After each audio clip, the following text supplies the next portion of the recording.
या कुन्देन्दुतुषारहारधवला या शुभ्रवस्त्रावृता या वीणावरदण्डमण्डितकरा या श्वेतपद्मासना या ब्रह्माच्युतशङ्कर प्रभृतिभिर्देवैः सदा वन्दिता सा मां पातु सरस्वती भगवती निःशेषजाड्यापहा शुक्लां ब्रह्मविचारसारपरमाम् आद्यां जगद्व्यापिनीं वीणापुस्तकधारिणीमभयदां जाड्यान्धकारापहां हस्ते स्फाटिकमालिकां विदधतीं पद्मासने संस्थितां वन्दे तां परमेश्वरीं भगवतीं बुद्धिप्रदां शारदां विद्याप्रदां शारदां। नमो नमः सर्वेभ्यो। धन्यवाद किशोरी राधे महोदयानां। कार्यक्रमे अस्मिन् दीपप्रज्वालनम् अत्यंत मुख्य स्थानं भजते, अतः अहं सर्वान् अपि अतिथि प्रार्थयामि यत् ते दीपप्रज्वालनं कुर्वन्तु।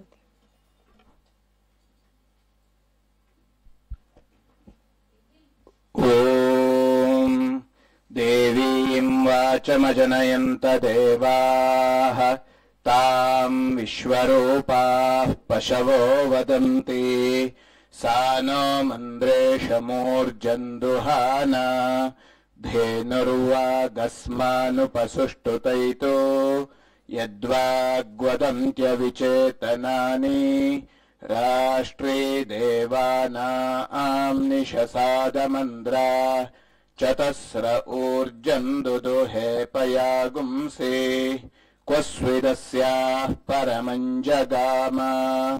ॐ भोदीपदे विरूपस्त्वं कर्म साक्षी विघ्नकृत यावत् कर्म समाप्तिः स्यात् तावत् त्वं सुस्थिरो भव। दीपदेवतायै नमः।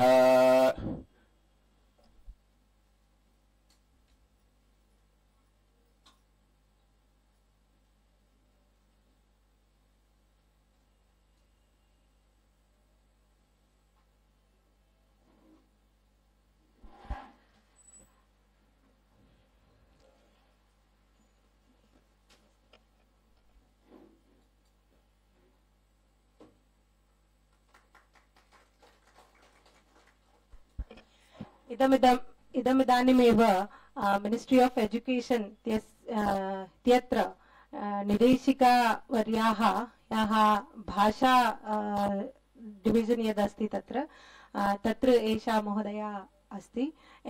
एषा महोदया इदमिदानीमेव आगतवती। एतासाम् अपि अहं स्वागतं करोमि। तथैव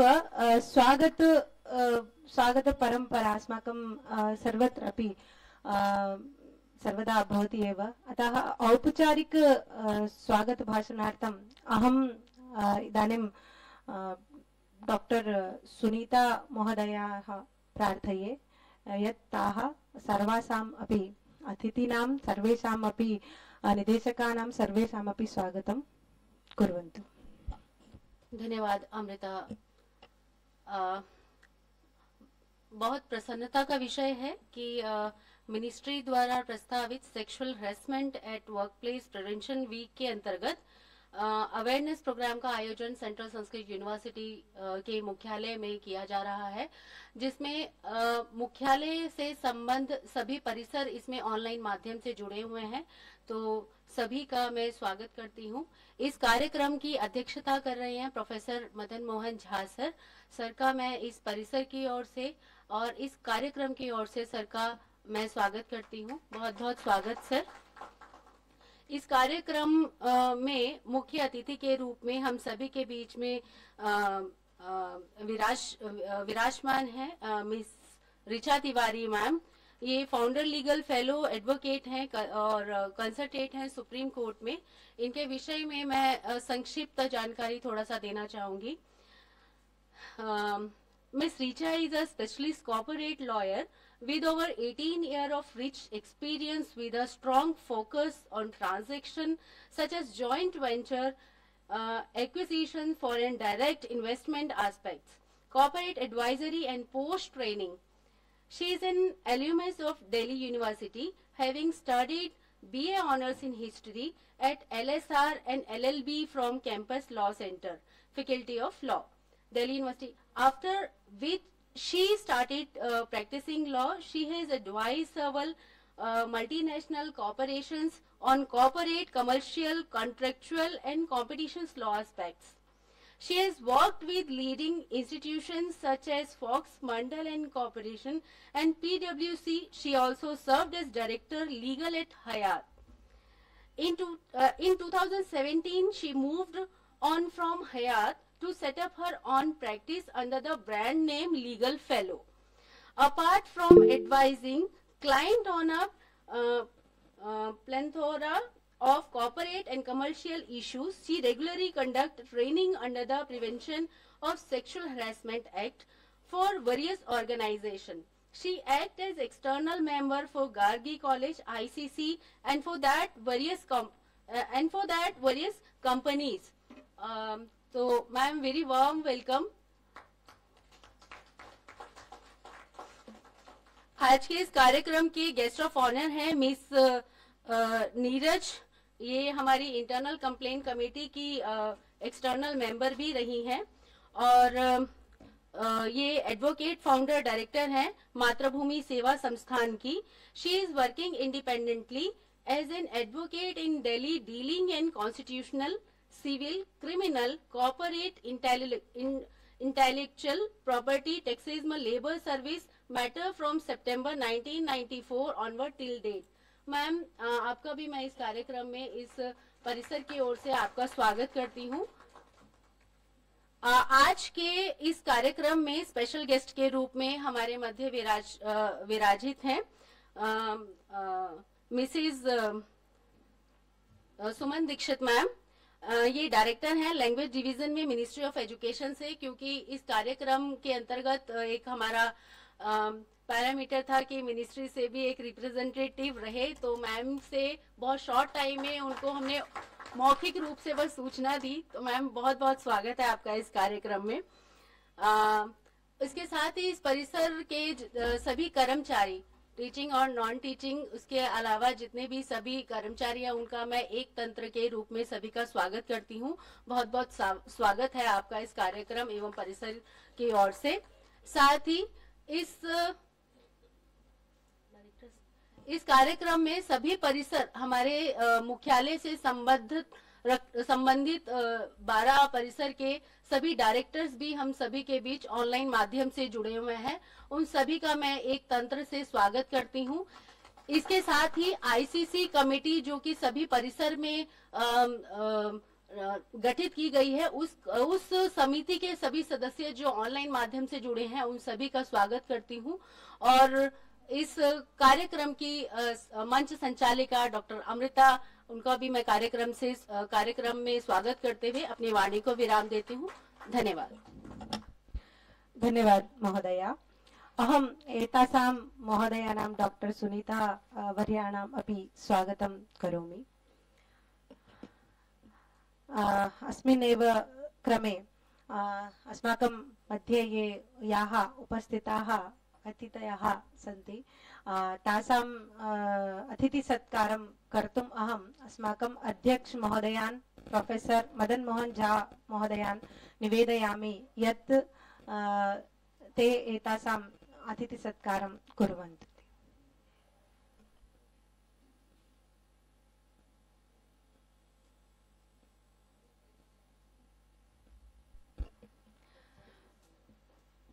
प्रायः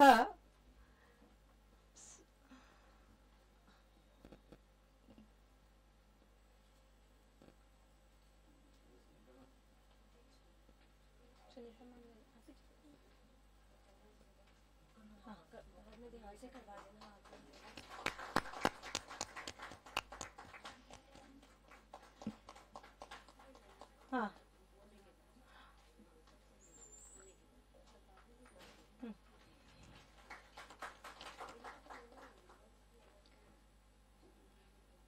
तदेव नीरज महोदयानां स्वागतीकर्तुम् अहं प्रार्थये।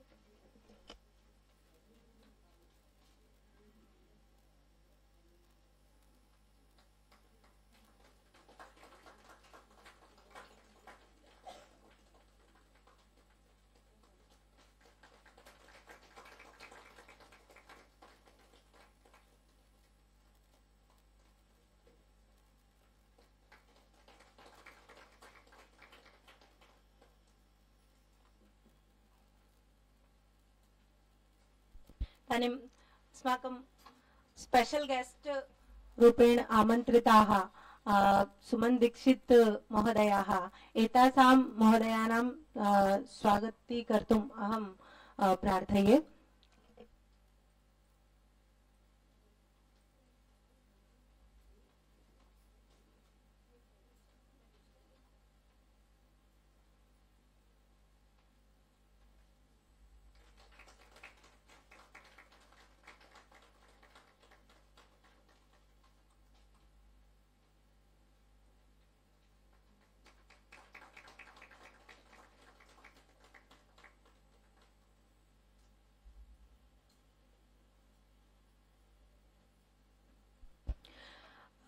प्रायः संस्कृत क्षेत्रे यौनोत्पीडन यौनोत्पीडन निवारणार्थं एतादृशीनां कार्यशालानां एतादृशः कार्यक्रमः प्रायः न आयोज्यते कुत्रचिदपि। इदानीं मिनिस्ट्री ऑफ एजुकेशन प्रायः एवं वदति यत् एतद् सर्वत्रापि करणीयम्, अतः संस्कृत क्षेत्रं सर्वदा अग्रगण्यमेव भवति एतादृशेषु कार्यक्रमेषु अपि। तथैव अस्माकं कार्यक्रमस्य ये अध्यक्ष महोदयाः सन्ति, प्रोफेसर मदन मोहन झा वर्याः, तेषां सत्कारं कर्तुम् अहं जगन्नाथ झा महोदयान् प्रार्थयामि यत् ते तेषां सत्कारं कुर्वन्तु। प्रोफेसर मदन मोहन झा महोदयानां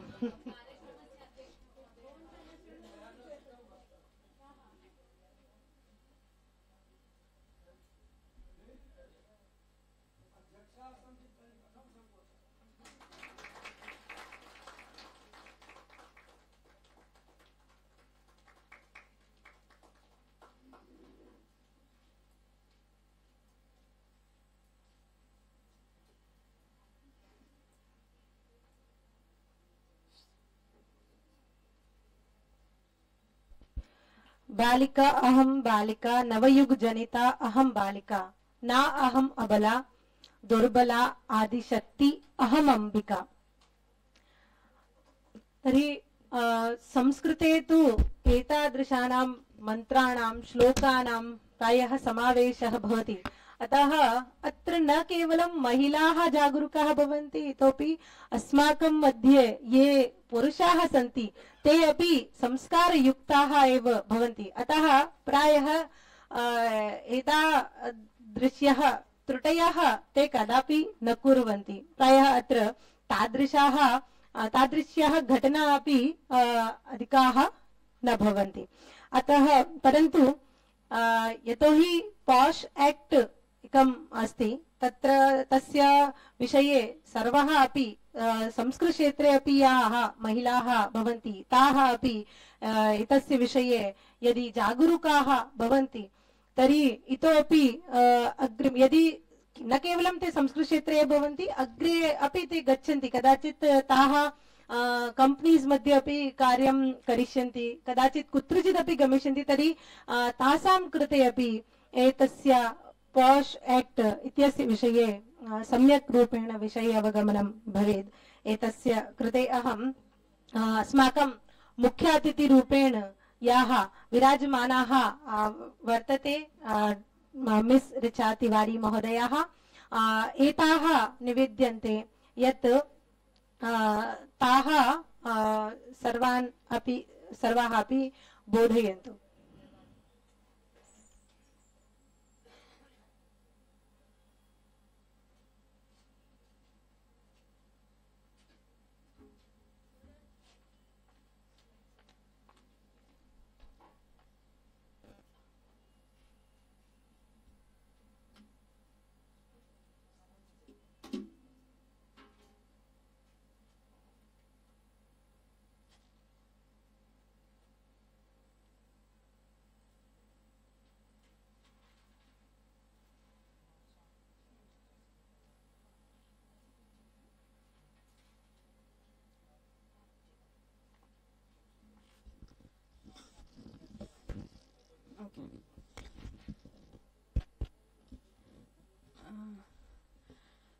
प्रणाम और आभार इस आज मुझे यहाँ आमंत्रित करने के लिए, इस अति सुंदर स्वागत के लिए, और इतने दिन बाद इतनी अच्छी संस्कृत सुनने को मिली उसके लिए भी। आज अफसोस हो रहा है कि संस्कृत नहीं ज़्यादा पढ़ी, 8वीं तक ही पढ़ी है। क्षमा चाहती हूँ, कोशिश करूँगी आगे सीखने की, पर आज मुझे अंग्रेज़ी और हिंदी से काम चलाना पड़ेगा। लेकिन फिलहाल ना ऐसा करते हैं, पार्लियामेंट को ब्लेम कर देते हैं, एक्ट तो अंग्रेजी और हिंदी में ही आता है, तो संस्कृत में या तो आप लोग शुरू कर दीजिए ट्रांसलेट करना, तो अगली बार उसका इस्तेमाल करेंगे, ठीक है। बाकी आज हम ऐसी इंग्लिश हिंदी का प्रयोग करेंगे जो मतलब मुझे उम्मीद है कि हम सब समझ सकेंगे। तो औपचारिकताएं आप लोगों ने इतनी अच्छी पूरी कर दी हैं कि मेरे ख्याल में अब मेरे लिए उसमें कुछ भी करने को शेष नहीं है। आप सबका स्वागत है और मैं हमेशा आभारी रहूंगी कि सैटरडे को सुबह छुट्टी वाले दिन आप सब टाइम निकाल के आए इस विषय पे हमारे साथ बातचीत करने, इसको समझने। आभार, विशेष आभार उस बात के लिए भी है।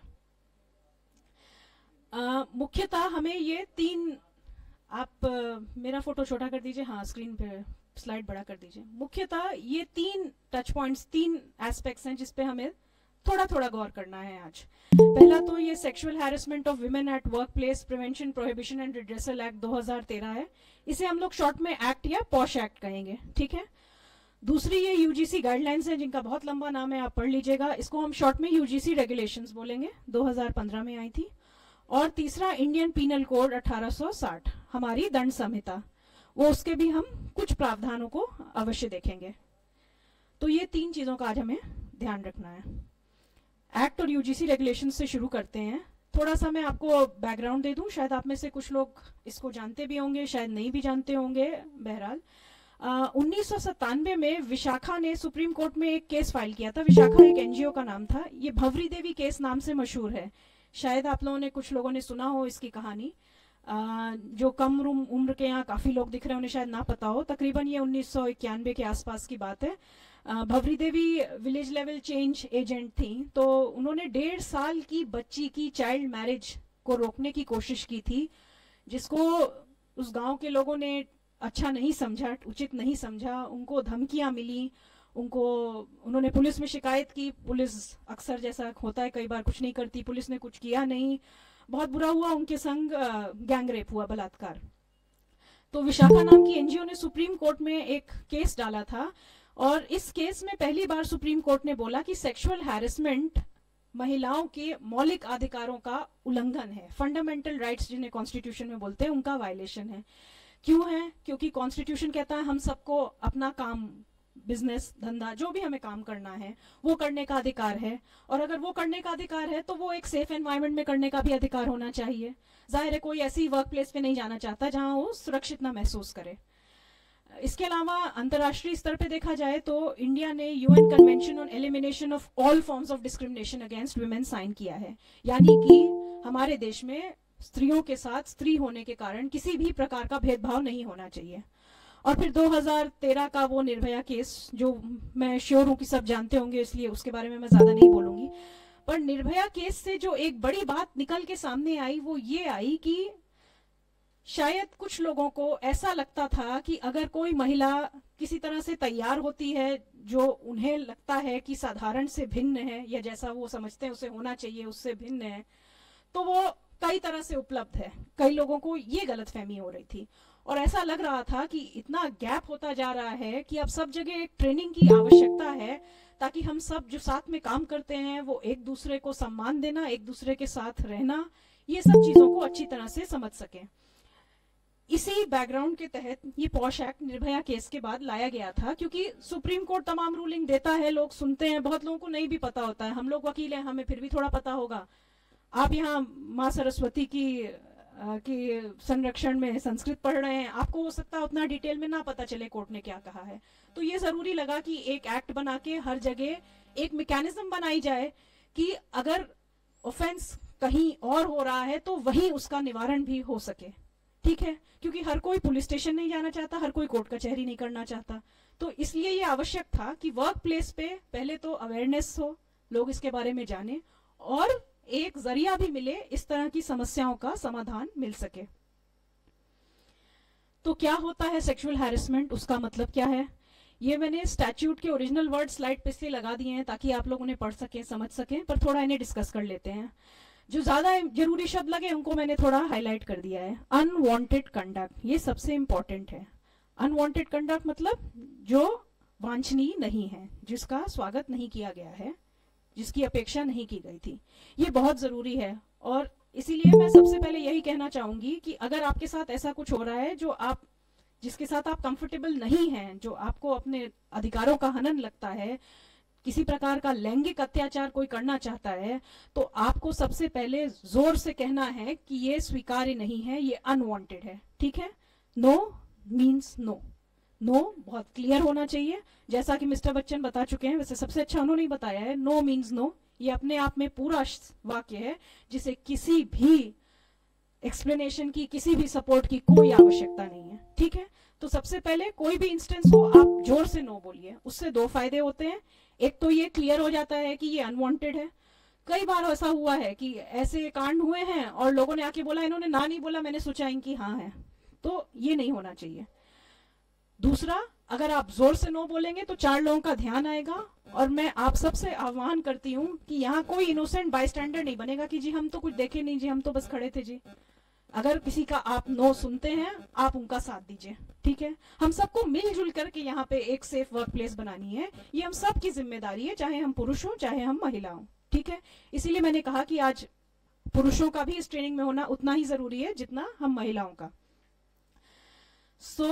कोई भी अनवांटेड कंडक्ट जिसमें लैंगिक अंडरटोन्स हो, जिसमें सेक्सुअल हैरेसमेंट को महसूस किया जा सकता हो, जो अपमानजनक हो, जो ह्यूमिलिएट करता हो, जो एक भयावह वातावरण उत्पन्न करता हो, जिसका इरादा ये हो कि किसी को अधिमान्य कर लिया जाए या किसी को जबरन दबाया जाए, चाहे उसके लिए सचमुच में कोई खतरा दिखाया जाए जो प्रत्यक्ष हो या अप्रत्यक्ष हो, किसी भी हालत में जो भी ऐसी अनवेलकम एक्ट्स होंगी वो सब सेक्सुअल हैरेसमेंट के तहत आएंगी। ठीक है, अगर स्टैट्यूट में जैसे इसमें लिखा हुआ है, सेकंड लास्ट लाइन में आप वो शब्द देखिए, एंड इंक्लूड्स। मैं आज आपको ट्रेड सीक्रेट बताती हूँ एक, अगर लॉ में एंड इंक्लूड्स लिखा है, उसका अर्थ ये है कि यहाँ पे जितना लिखा है सिर्फ उतना ही काफी नहीं है, इसके अलावा कुछ और भी हो सकता है जो इसमें कवर हो सकता है। ठीक है, तो जितना लिखा है उससे ज्यादा इसे माना जाएगा, तो आप लोग इस बात का बहुत ख्याल रखिएगा। तो किस तरह की हरकतें इसमें कवर होंगी? कोई भी अनवेलकम शब्द बहुत इंपॉर्टेंट है। हाँ, अगर कोई आपसे कहता है आपको कल तक में एक रिपोर्ट सबमिट करनी है, ये अनवेलकम हो सकता है, मगर इसमें सेक्सुअल अंडरटोन नहीं है, तो डिस्टिंक्शन ड्रॉ करनी है हमको। सेक्सुअल अंडरटोन्स जहां आते हैं और अनवेलकम है, वहां से सेक्सुअल हैरेसमेंट शुरू होती है। तो कोई भी अनवेलकम फिजिकल या शब्दों से या इशारों से भी अगर किया गया हो कोई भी आचरण इस प्रकार का, वो इसमें कवर होगा। कोई भी रिक्वेस्ट सेक्सुअल फेवर्स के लिए, कोई भी ऐसी टीका टिप्पणियों से याद आया कि कई बार कई लोग गाली गलौच बहुत आसानी से करते हैं और सब गालियां कहीं ना कहीं से उनमें सेक्सुअल मतलब इम्प्लीकेशन होता है। तो हमें वैसे भी हम सरस्वती देवी के कैंपस में हैं, तो हमें अपनी भाषा का बहुत ख्याल रखना चाहिए। तो इस तरह के कोई भी शब्द, स्पेशली स्टूडेंट्स को आप लोग समझाइए, आजकल स्टूडेंट्स में थोड़ा ये और ज्यादा बढ़ भी गया है कि इस तरह के शब्दों का कैंपस पे कोई स्थान नहीं है, इन्हें हम बिल्कुल नहीं चलाएंगे। फिजिकल कॉन्टैक्ट एंड एडवांसेस, यानी कि हमें किसी को छूना नहीं है, हैंड्स ऑफ अप्रोच। ठीक है।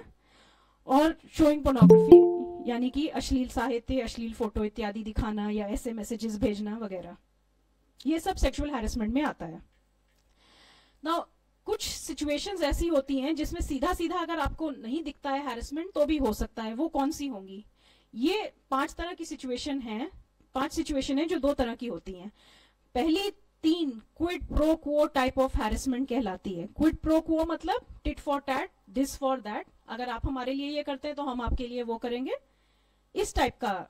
तो इसमें ज्यादातर कोई भी प्रॉमिस कि आपको ये प्रोजेक्ट मिल जाएगा, आपको ये प्रमोशन मिल जाएगा, या फिर आपको ये प्रोजेक्ट या प्रमोशन नहीं मिलेगा, या फिर आपका स्टेटस ऑफ एम्प्लॉयमेंट हम चेंज कर देंगे, इस टाइप की थ्रेट्स अगर किसी सेक्सुअल अंडरटोन्स के साथ आती हैं तो ये क्विड प्रो क्वो हैरेसमेंट में आता है। ठीक है।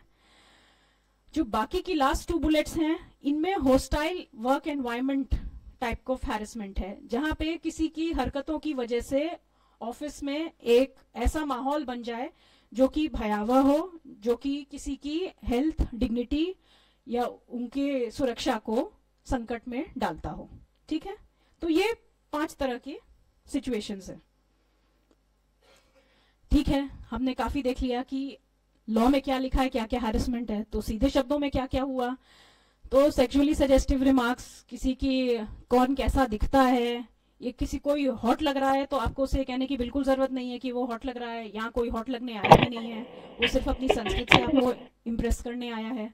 कोई भी अश्लील किस्म के जोक्स, नॉन वेज जोक्स जिसको कई लोग बोलते हैं, ये सब इसमें इंक्लूड होते हैं हैरेसमेंट में।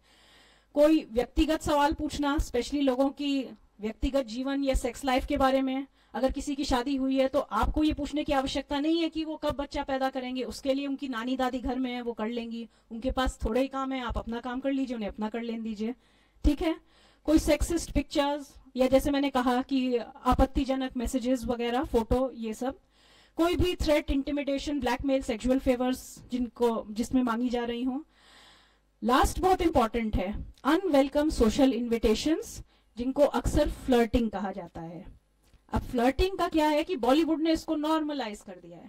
हाँ, बहुत लोगों को लगता है हम बहुत कूल है अगर हमको फ्लर्ट करना आता है, बहुत लोगों को लगता है हम बहुत अच्छा मजाक कर रहे हैं, पर वो फ्लर्टिंग होता है। तो अपने मजाक में आप दूसरे के सम्मान का पूरा ख्याल रखिए।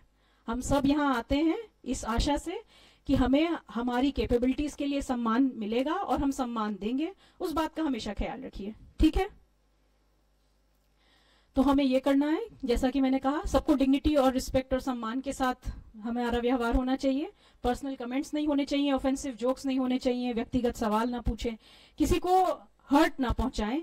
और फिर भी अगर कुछ आपके सामने ऐसा हो रहा है जो आपको इनअप्रोप्रिएट लगता है या आपको जिसमें अनकंफर्टेबल लगता है, तो आप बोलिए कि ये अनवेलकम है, ये व्यवहार स्वीकार्य नहीं है। ठीक है। अब ये बताइए कि अगर कोई इंस्टेंस हो ही जाती है तो कंप्लेन कौन करेगा? एक्ट में लिखा है अग्रीव्ड वुमन कंप्लेन कर सकती है, यानी कि कोई भी स्त्री ही शिकायतकर्ता हो सकती है। ठीक है। चाहे वो यहाँ पे एम्प्लॉयड हो या नहीं हो। इसका अर्थ ये है कि अगर यहाँ कोई इंटर्न है, कोई टेम्पररी अपॉइंटमेंट है, कोई रिसर्च स्कॉलर है, या मेरी तरह कोई विजिटर है, तो इन सबको भी इस एक्ट की छतरी अवेलेबल है। ठीक है। यूजीसी रेगुलेशंस एक्ट से एक कदम आगे जाती हैं। वो कहती हैं अग्रीव्ड पर्सन, यानी कि संभवतः इसमें कल को आदमी भी शिकायत कर सकेंगे, लेकिन आज अभी ऐसा थोड़ा मुश्किल लगता है इंटरप्रिटेशन में। फिर भी अगर कुछ ऐसा होता है तो आप बताइएगा। तो हम आईसीसी के पास जा सकते हैं। आईसीसी यानी हमारी इंटरनल कंप्लेंट्स कमेटी, उसकी कॉम्पोजिशन यहाँ नीचे आपको वेबसाइट पे भी मिल जाएगी और नीचे लिख के टांग भी दी जाएगी, आप उनको अप्रोच कर सकते हैं। तो अगर जिसके खिलाफ शिकायत आई है वो यहाँ का एम्प्लॉय या स्टूडेंट है या यहाँ पढ़ाते हैं, किसी भी तरह से एम्प्लॉयड है यहाँ, तो उनके खिलाफ इंक्वायरी होगी। अगर उन्हें दोषी पाया जाएगा तो उन्हें सजा भी दी जाएगी। ठीक है। आज काफी पुरुष भी यहाँ आए हैं, उन सबका विशेष स्वागत है। और वो सोच रहे होंगे कि हमारी हैरेसमेंट के बारे में कौन कब ध्यान देगा, तो उसका भी जवाब दे दिया जाए थोड़ा। तो 2019 में श्री केटीएस तुलसी का नाम शायद आपने सुना होगा, लॉ में उनका बहुत नाम है। उन्होंने प्राइवेट मेंबर्स बिल मूव किया था। उन्होंने कहा था सारे क्रिमिनल लॉज अमेंड कर दीजिए और सेक्सुअल क्राइम्स को जेंडर न्यूट्रल बना दीजिए। देखिए अब थर्ड जेंडर भी आ रहा है, आपको पता होगा जल्दी ही वो वर्कफोर्स का हिस्सा होंगे, क्योंकि वो एडमिशन ले रहे हैं, पढ़ रहे हैं, कल को अपॉइंट होंगे। ऑलरेडी LGBTQIA++ में कई लोग अभी सामने खुल के नहीं आए हैं, पर आ सकते हैं। हमारे बीच में ऐसे लोग हो सकते हैं जो LGBTQIA++ के हों, पर हमें पता ना हो। 2014 में सुप्रीम कोर्ट ने तीसरे जेंडर को रिकॉग्नाइज किया है इस केस में, national legal services authority versus union of India, और उनको भी पूरे फंडामेंटल राइट्स उन्हें प्राप्त होंगे, इसका आश्वासन दिया। 2018 में अनामिका एक ट्रांसजेंडर जो अपने को वुमन समझती थी, अपने को स्त्री समझती थी, पर उनके बर्थ सर्टिफिकेट में ये लिखा था कि वो पुरुष हैं, उन्होंने दिल्ली हाई कोर्ट में एक अर्जी दाखिल की कि दिल्ली पुलिस मेरा ही कंप्लेंट रजिस्टर नहीं कर रही है सेक्शन 354A सेक्सुअल हैरेसमेंट की, जो कि विमेन की प्रोटेक्शन के लिए है। तो थोड़े सोच विचार के बाद दिल्ली पुलिस ने पहले तो मना किया, फिर उसके बाद ये 2014 के इस जजमेंट को साइट करके उन्होंने उसकी कंप्लेंट ले ली। तो हम उस दिशा में आगे बढ़ रहे हैं। कुछ ही समय में सारे laws, specially criminal laws, gender neutral हो जाएंगे। जो अभी LGBTQIA++ पे सुप्रीम कोर्ट में हियरिंग चल रही थी, उसमें एक पक्ष ने यही दलील दी थी कि आप लॉज को न्यूट्रली पढ़िए। बात अलग है कि फिलहाल वो हार गए हैं, पर कल को कुछ रास्ता इसी में से निकलेगा जब LGBTQIA++ वालों को भी उनकी राइट्स हमें देनी होंगी। वर्क प्लेस क्या है? अब ये एक्ट कहता है कि कार्य क्षेत्र में अगर कोई इंसिडेंट होती है तो उसके लिए ICC है। तो कार्य क्षेत्र कितनी बड़ी हुई? कार्य क्षेत्र आपका ये परिसर और आपके इतने सारे परिसर। अच्छा, इतने सारे परिसर हैं तो कभी आप इस परिसर से उस परिसर भी जाते होंगे। अगर आप यहाँ के काम से दूसरे परिसर में जाते हैं तो जिस प्लेन, ट्रेन, टैक्सी में किसी के साथ जा रहे हैं वो सब भी वर्क प्लेस बन जाएगा। जहां भी आप इसलिए मौजूद हैं कि आप यहाँ काम करते हैं, वो सब जगह वर्क प्लेस बन जाएगी। अगर आप किसी दूसरे कॉलेज या इंस्टीट्यूट या यूनिवर्सिटी में अपने इंस्टीट्यूट को रिप्रेजेंट करने जाते हैं, जैसा कि अक्सर कॉलेज फेस्टिवल्स, सेमिनार्स वगैरह में होता है, पेपर प्रेजेंटेशन के लिए जाते हैं, तो वो सब भी कार्य क्षेत्र बन जाएगा। हालांकि संभव है कि अगर कोई कांड हो जाता है तो हमें उनकी ICC से कोऑर्डिनेट करना पड़े, मगर फिर भी मैं ये इसलिए बता रही हूँ कि इस एक्ट की छतरी आपके लिए हमेशा है, जब भी आप काम के सिलसिले में कहीं भी हैं, कोई भी काम कर रहे हैं। ठीक है, तो ये extended concept of work place समझना बहुत जरूरी है। कैंपस में वैसे तो आप जानते ही होंगे, library, laboratory, residence hall, student centre, washroom, hostel, dining hall, parking area, library, सब कवर्ड है, कुछ भी नहीं बचता है। इधर बहुत सारी कुर्सियां हैं।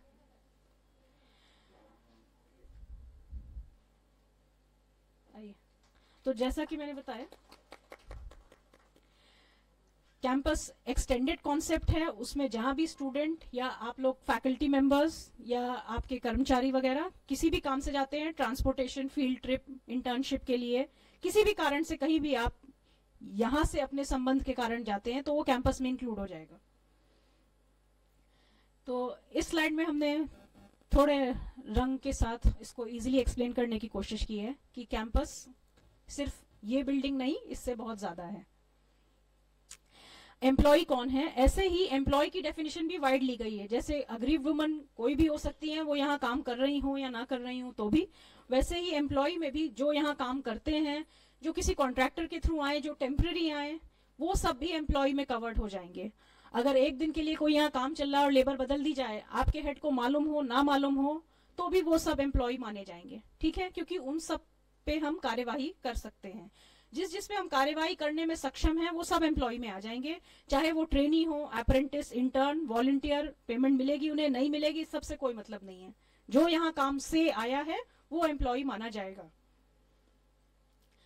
इसी प्रकार स्टूडेंट्स के लिए भी वाइड डेफिनेशन है। तो ये तो आसान सा गैस है कि जिन्होंने एडमिशन ली है वो स्टूडेंट हैं। जो एडमिशन लेने आते हैं, उस विषय में बातचीत करने आए, फॉर्म भरने आए, उन सबको भी इस एक्ट की प्रोटेक्शन है। देखिए, ये एक सोशल सर्विस लॉ है। सोशल सर्विस लॉज यूजुअली ऐसे इंटरप्रेट किए जाते हैं कि ज्यादा से ज्यादा लोगों को उसका बेनिफिट हम प्रोवाइड कर सकें, ये उद्देश्य होता है। तो आप ये ध्यान रखिएगा कि जो किसी भी कारण यहाँ आता है, चाहे वो दूसरे कॉलेज से भी आया हो, उसको यहाँ का बेनिफिट मिलेगा। हर उच्च शिक्षा institution, HEI, higher education institution की कई जिम्मेदारियां होती हैं। काफी तो यहाँ पे हो गई होंगी पूरी, फिर भी मैंने कहा एक बार ही बता दूं कि हमारी पॉलिसीज, रेगुलेशंस, ये सब UGC रेगुलेशंस के हिसाब से होनी चाहिए। पब्लिकली हम आज घोषणा कर रहे हैं, अगर किसी को डाउट हो तो जान लीजिए। Central Sanskrit university sexual harassment के लिए 0 टॉलरेंस जोन है। यहाँ पे कोई भी ऐसा हैरेसमेंट का मामला आता है तो कड़ी कार्यवाही होगी। आपके सर्विस रूल्स में लिखा है कि ये मिसकॉन्डक्ट में शामिल होता है और इसके लिए क्या क्या पनिशमेंट हो सकता है हम बताएंगे, मगर अभी शॉर्ट में हम ये बता रहे हैं कि इसके लिए टर्मिनेशन तक की प्रोविजन है कानून के द्वारा। ठीक है, नौकरी तो मिलती मुश्किल से है, तो बचा लेना भाई। और ऐसी वर्कशॉप्स करना, तो आज ये वर्कशॉप उसी बात के लिए है, तो हमने आज ये जिम्मेदारी का भी निष्पादन कर दिया है आपने। और आईसीसी और यहाँ की एडमिनिस्ट्रेशन कमिटेड है कि कोई भी जेंडर बेस्ड वायलेंस होगी तो वो जरूर एक्शन लेंगे। अवेयरनेस की बात हमने करी ली है। यहाँ हम एक बार लास्ट 2 पॉइंट्स पे आपका ध्यान आकर्षित करेंगे। अगर आप एम्प्लॉय हैं तो सेक्सुअल हैरेसमेंट मिसकॉन्डक्ट में आएगी, और अगर आप स्टूडेंट हैं तो डिसिप्लिनरी एक्शन में आएगी।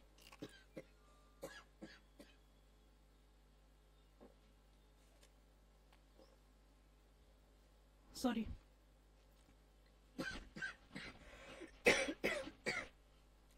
सपोर्टिव मेजर्स में आता है कि आईसीसी को पूरा सपोर्ट मिलना चाहिए, जो कि मैं श्योर हूं कि मिल ही रहा है। मैम है, उनसे मुलाकात हुई। कैंपस वेल लिट होना चाहिए। हॉस्टल्स वगैरह अगर हैं तो उनमें ये सब सुविधाएं उपलब्ध होनी चाहिए, लेकिन इसका ये अर्थ नहीं है कि आप ओवर मॉनिटरिंग करेंगे या कोई एक्स्ट्रा रूल्स बनाएंगे। कई बार हम प्रोटेक्ट कर रहे हैं कि नाम पे इतने रिग्रेसिव रूल्स बनाए जाते हैं कि आप कुछ भी नहीं कर सकते हैं। आप ये पाते हैं कि बोझ आप ही ढो रहे हैं।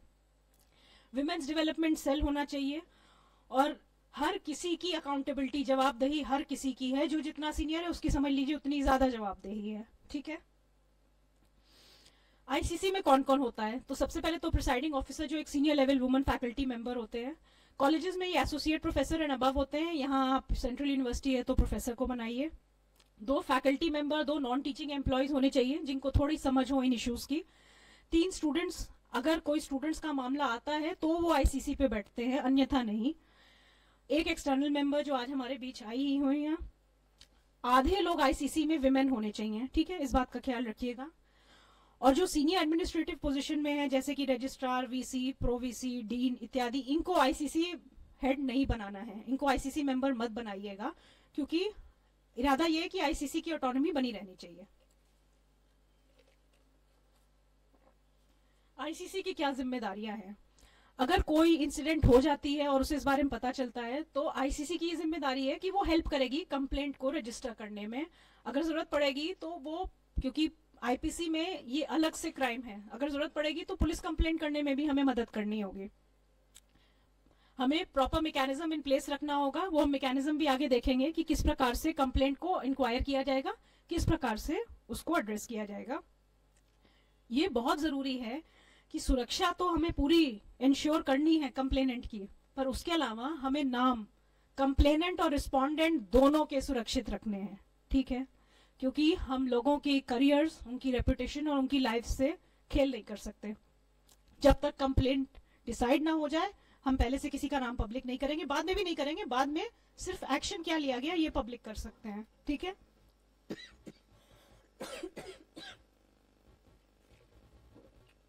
आईसीसी ये भी इंश्योर करेगी कि किसी भी विक्टिम या किसी भी विटनेस, मतलब साक्षी को भी कोई थ्रेट ना हो, ताकि वो निष्पक्ष ढंग से अपनी गवाही दे सके, अपनी बात कह सके। और ये भी इंश्योर करेगी कि कोई रिटेलिएटरी एक्शन ना हो, तुमने मेरे खिलाफ गवाही दी अब देख लेना, ये नहीं होना चाहिए। तो आईसीसी ये भी इंश्योर करेगी अगर ऐसी कोई सिचुएशन होती है तो आप अपनी तकलीफ खुल के आईसीसी को बताइए। अब ये देखते हैं कि कंप्लेंट प्रोसेस क्या है। जैसा कि मैंने कहा कि विचार ये था कि जहां पे ये इंसिडेंट होती है वहीं इसका समाधान मिलना चाहिए। तो क्या प्रोसेस, उसे हम सब लोग अच्छे से समझ लें। 3 महीना के अंदर कंप्लेंट लॉन्च की जा सकती है किसी भी ऐसी इंसिडेंट के तहत। मेरा सुझाव ये है कि ज्यादा प्रतीक्षा मत करिए, जल्दी से जल्दी फाइल करिए। जितना आप देर करेंगे एविडेंस जुटाने में उतनी दिक्कत होगी। अगर आप जल्दी बताते हैं, हम सीसीटीवी कैमरा फुटेज पा सकते हैं, हम मैसेजेस वगैरह देख सकते हैं, ईमेल्स वगैरह देख सकते हैं, जो कि बाद में डिलीट कर दी जाएंगी। वो ठीक है, दे दो भाई, थैंक यू। और अगर कंप्लेंट जरूरत पड़े, अगर कई सीरीज ऑफ इंसिडेंट्स हैं तो आखिरी इंसिडेंट से 3 महीना में आप कंप्लेन कर सकते हैं। तो अगर कई बार आपने सुना हो कि लोग बड़ी पुरानी पुरानी बातें बता रहे हैं, तो वो इसके तहत कई बार लोगों ने ऐसा किया है।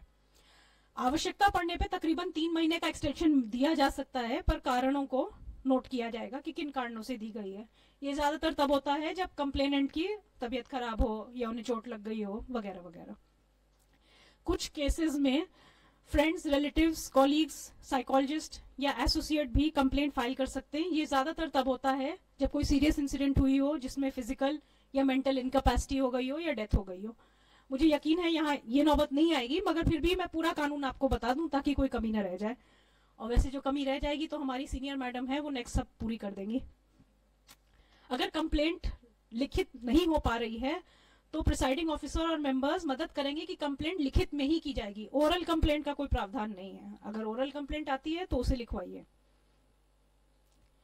कंसिलिएशन का भी प्रावधान है, लेकिन कंसिलिएशन तभी होगा जब अग्रीव वुमन जो कंप्लेंट लाई हैं अगर उनकी इच्छा हो तो। और ये ना उस टाइप का नहीं है कि कुछ ले दे के सेटल कर लेंगे, तो मॉनिटरी सेटलमेंट के बेसिस पे कंसिलिएशन नहीं होगी, ठीक है। ये ज्यादातर जहाँ कुछ छोटा मोटा इंसिडेंट हुआ हो कि माफी नामे से काम चल गया, पार्टीज ने कहा ठीक है हमें बात आगे नहीं बढ़ानी है, वहां के लिए है ये। लेकिन अगर सेटलमेंट टर्म्स का उल्लंघन होता है तो फिर इंक्वायरी भी होगी और सजा भी होगी, ठीक है। टाइम बहुत जरूरी होता है ना। अगर किसी चीज का जल्दी न्याय नहीं मिले तो लोग कहते हैं कोई फायदा नहीं है। इस एक्ट में आपको जल्दी न्याय मिलेगा। तो 3 महीना के अंदर कंप्लेंट सबमिट होगी, प्रतिपक्ष को उसके 7 दिन के अंदर नोटिस भेज दी जाएगी, प्रतिपक्ष उसका जवाब 10 दिन के अंदर में देगा और 90 दिन, कंप्लेंट से 90 दिन में सारी इंक्वायरी प्रोसेस कंप्लीट कर ली जाएगी जिसमें विटनेसेस को देखना वगैरह हो जाएगा। उसके 10 दिन के अंदर में रिपोर्ट सबमिट की जाएगी और रिपोर्ट को इम्प्लीमेंट करने के लिए 30 दिन का समय होगा, अनलेस कोई अपील फाइल होती है।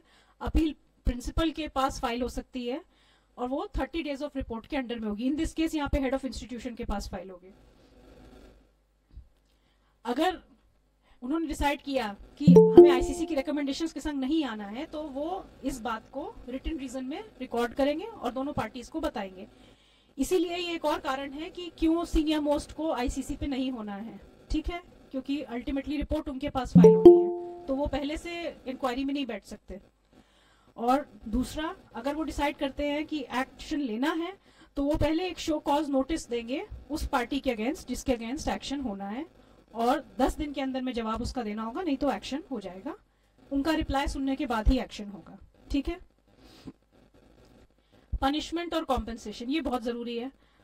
अगर ऑफेंडर एम्प्लॉय है तो इसे सर्विस रूल्स में मिसकॉन्डक्ट मान के पनिशमेंट होगी और अगर स्टूडेंट है तो सस्पेंशन, कैंपस में एंट्री रिस्ट्रिक्ट करना, लाइब्रेरी से वगैरह से, ये सब टाइप के पनिशमेंट दिए जाते हैं।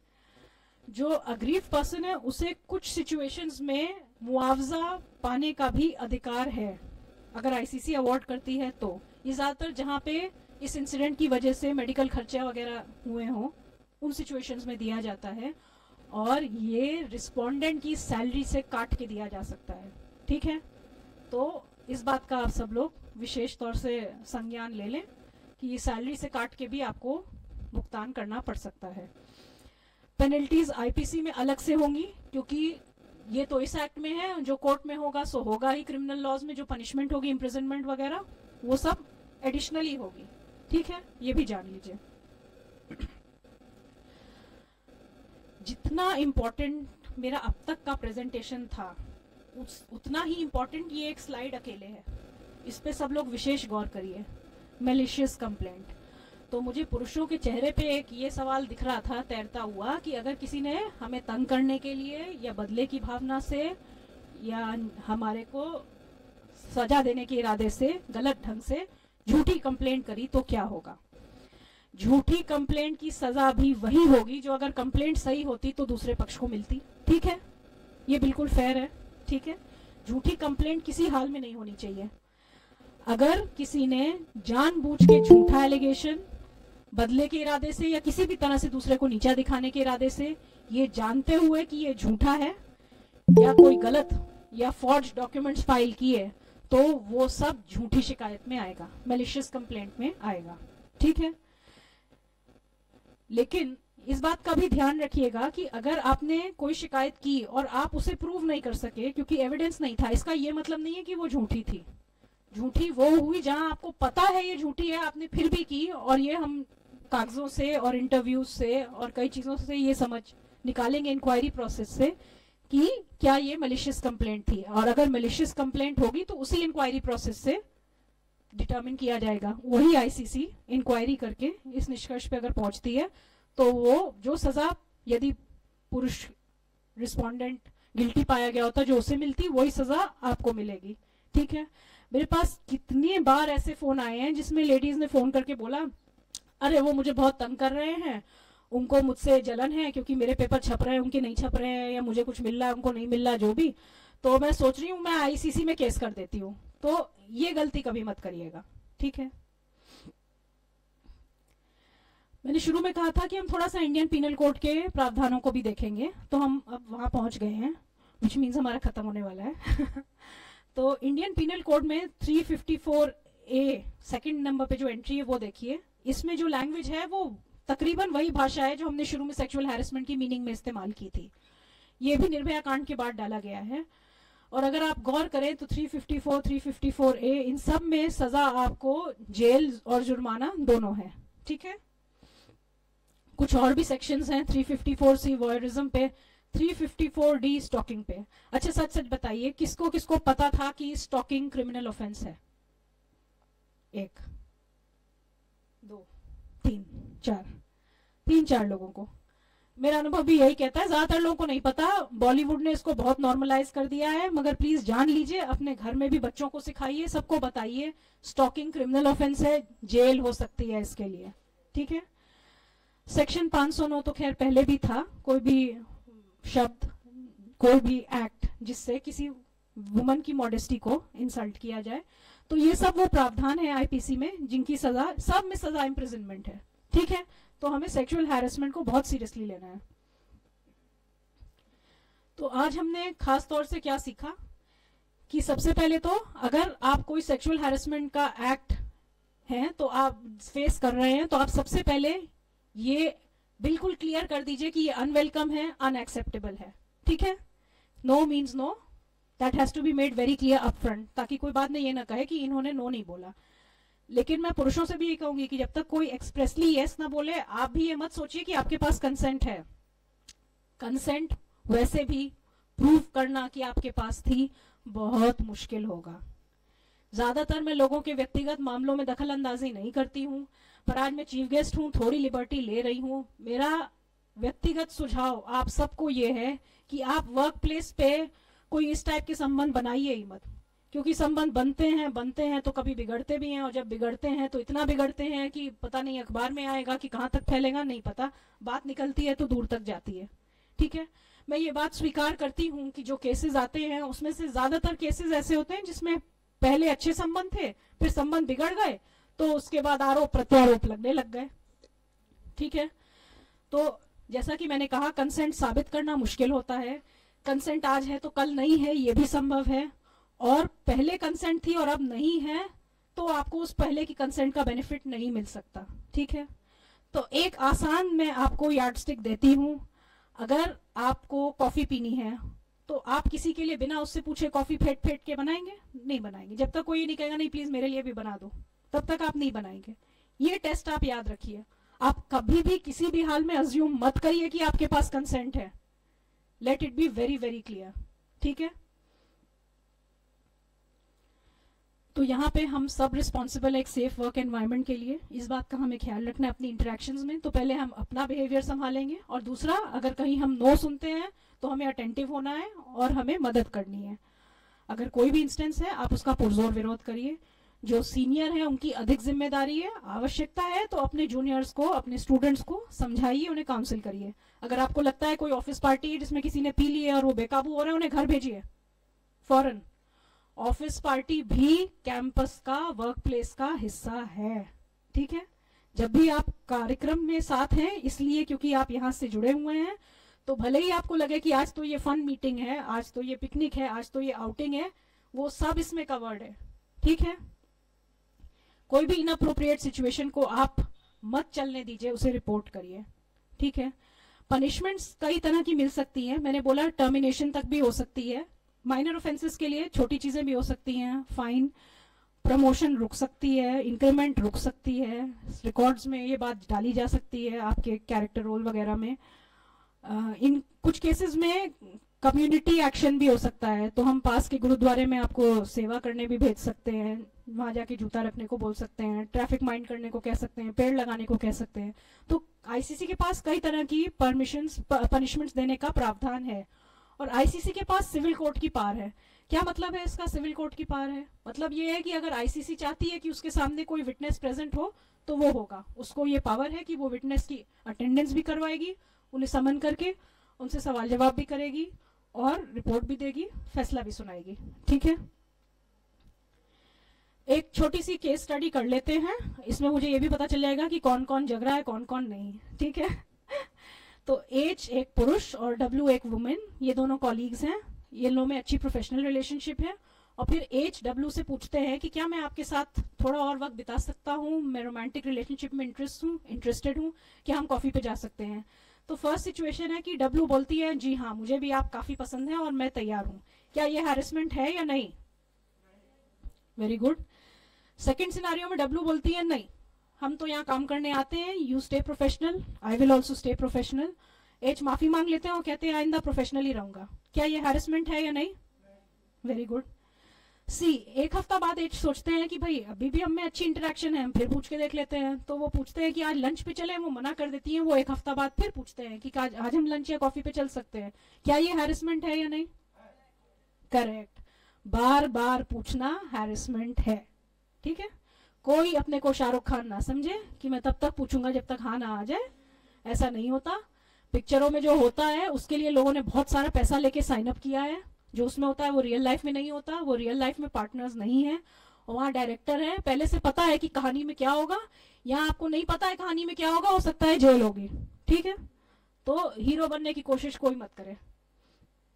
सिनारियो डी में एच बोलता है डब्ल्यू से कि अब आप मेरे संग प्रोजेक्ट पे काम नहीं कर सकती है, क्योंकि आप तो संग में खाते पीते नहीं है, संग नहीं जाते हैं, तो हम क्यों संग में काम करें? ये हैरेसमेंट है या नहीं? करेक्ट।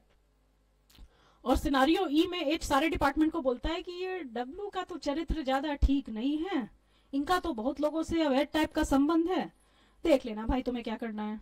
ये हैरेसमेंट है या नहीं है? ये होस्टाइल वर्क एनवायरनमेंट टाइप की हैरेसमेंट है। देखिए होस्टाइल वर्क एनवायरनमेंट को आप कई तरह से समझिए।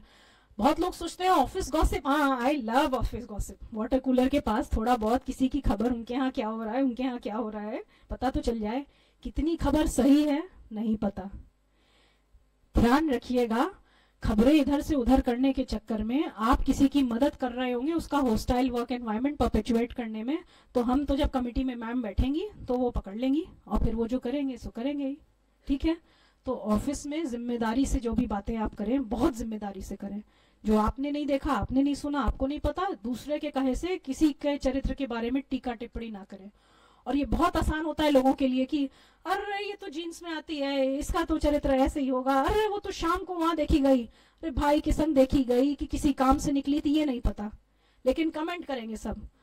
ठीक है, और आजकल ये सोशल मीडिया वगैरह पे लोग कुछ भी लिख रहे हैं, मैसेजेस लोग कुछ भी भेज रहे हैं। सबसे बेवकूफी का काम है अश्लील मैसेज भेजना या सजेस्टिव मैसेज भेजना। अगर आप भेजते हो तो हम एडवांस में मैडम के बिहाफ पे आपको थैंक यू बोल रहे हैं, हमारे पास एविडेंस हाजिर रहेगी, कोई डाउट ही नहीं रहेगा। तो मैसेजेस भी आप क्या कर रहे हैं ये मत सोचिए कि यार एक मैसेज करके देख लेता हूं, नहीं ऐसे नहीं होगा। ठीक है, बहुत केयरफुल रहना है हमें। बीच बीच में ऑनलाइन काम होते हैं, कोविड ने चला दिए हैं।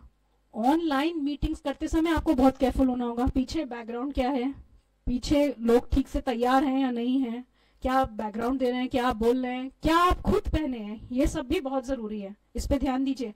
क्योंकि कई बार ऐसा इंस्टेंस हुआ है कि बच्चों की भी ऑनलाइन एजुकेशन चल रही थी, मैडम पढ़ा रही थी और पीछे से बच्चों के पापा बाथरूम से निकल रहे थे टॉवल पहन के।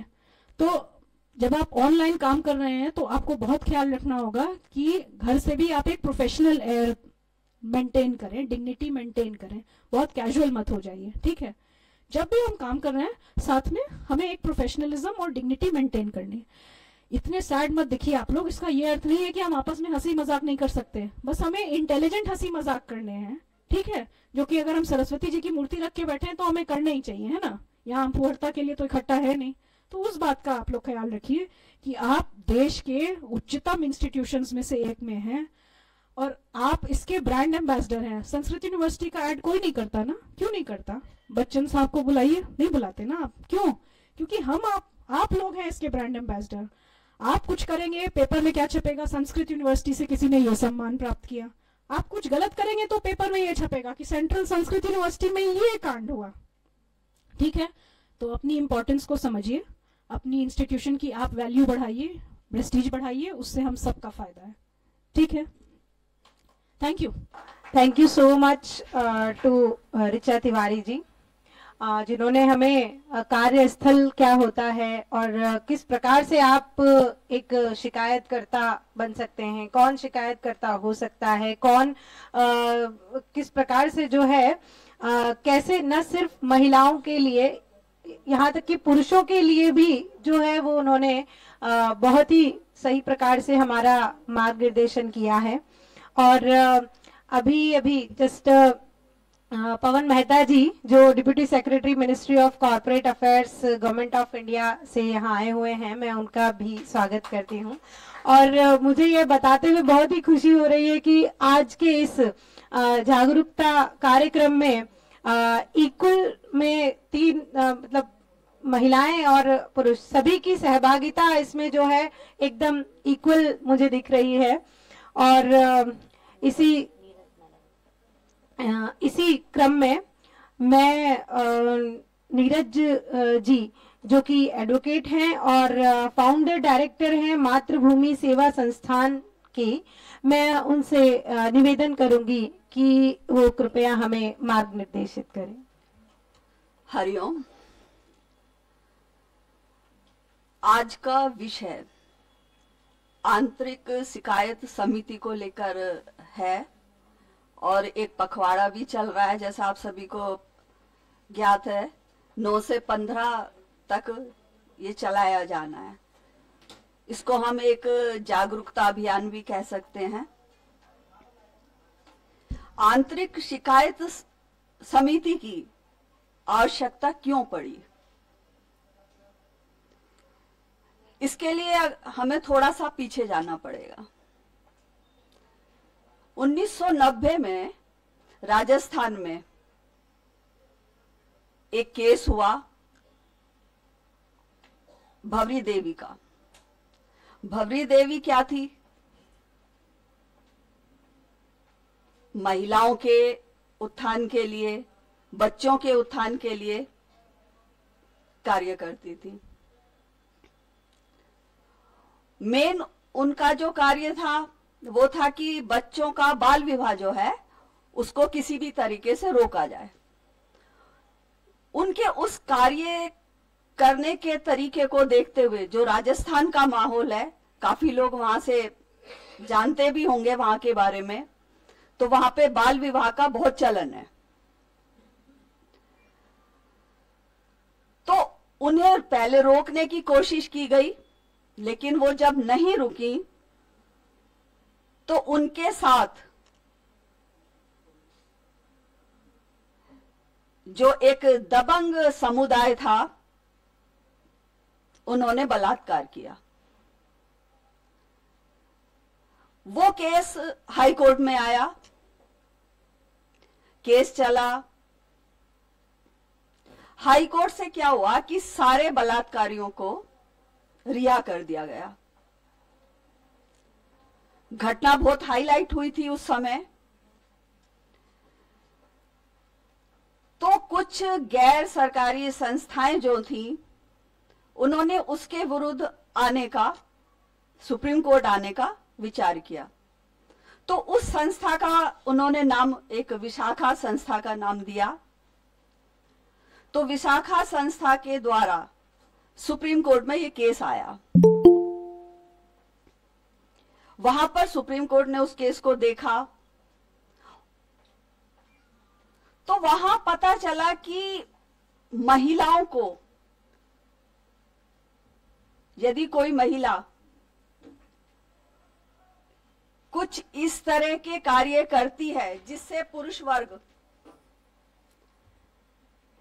सेटिस्फाई नहीं होता है, उन्हें लगता है कि ये हमारे खिलाफ जा रहा है, तो वो उनके साथ अत्याचार तक करता है। तो ये थोड़ा सा मैंने आपको बेसिक बताया जहां से ये चला। तो वहां पर सुप्रीम कोर्ट ने बहुत सारी विशाखा उस केस के ऊपर गाइडलाइन भी जारी करने के लिए कहा। उसके बाद बहुत सारे ऐसे केस भी आए कि गवर्नमेंट संस्थानों में या जहां भी महिलाएं वर्क कार्य करती हैं वहां पर उनके साथ कुछ इस तरह की अप्रिय घटनाएं होती हैं। अब कोर्ट ने फिर आदेश दिया कि भाई इस तरह की घटनाओं पर रोक लगाई जाए, लेकिन तब भी वो घटनाएं रुक नहीं रही थी। महिलाएं काम करती थी अपने वर्क प्लेस पे जहां भी, तो उनके साथ छेड़खानी की घटनाएं, बलात्कार की घटनाएं या अन्य इसी तरह की घटनाएं उनके साथ हुआ करती थी। फिर 2013 में जे.एस. वर्मा के जज साहब के उसमें ये एक्ट पास किया गया यौन उत्पीड़न अधिनियम के उस पर।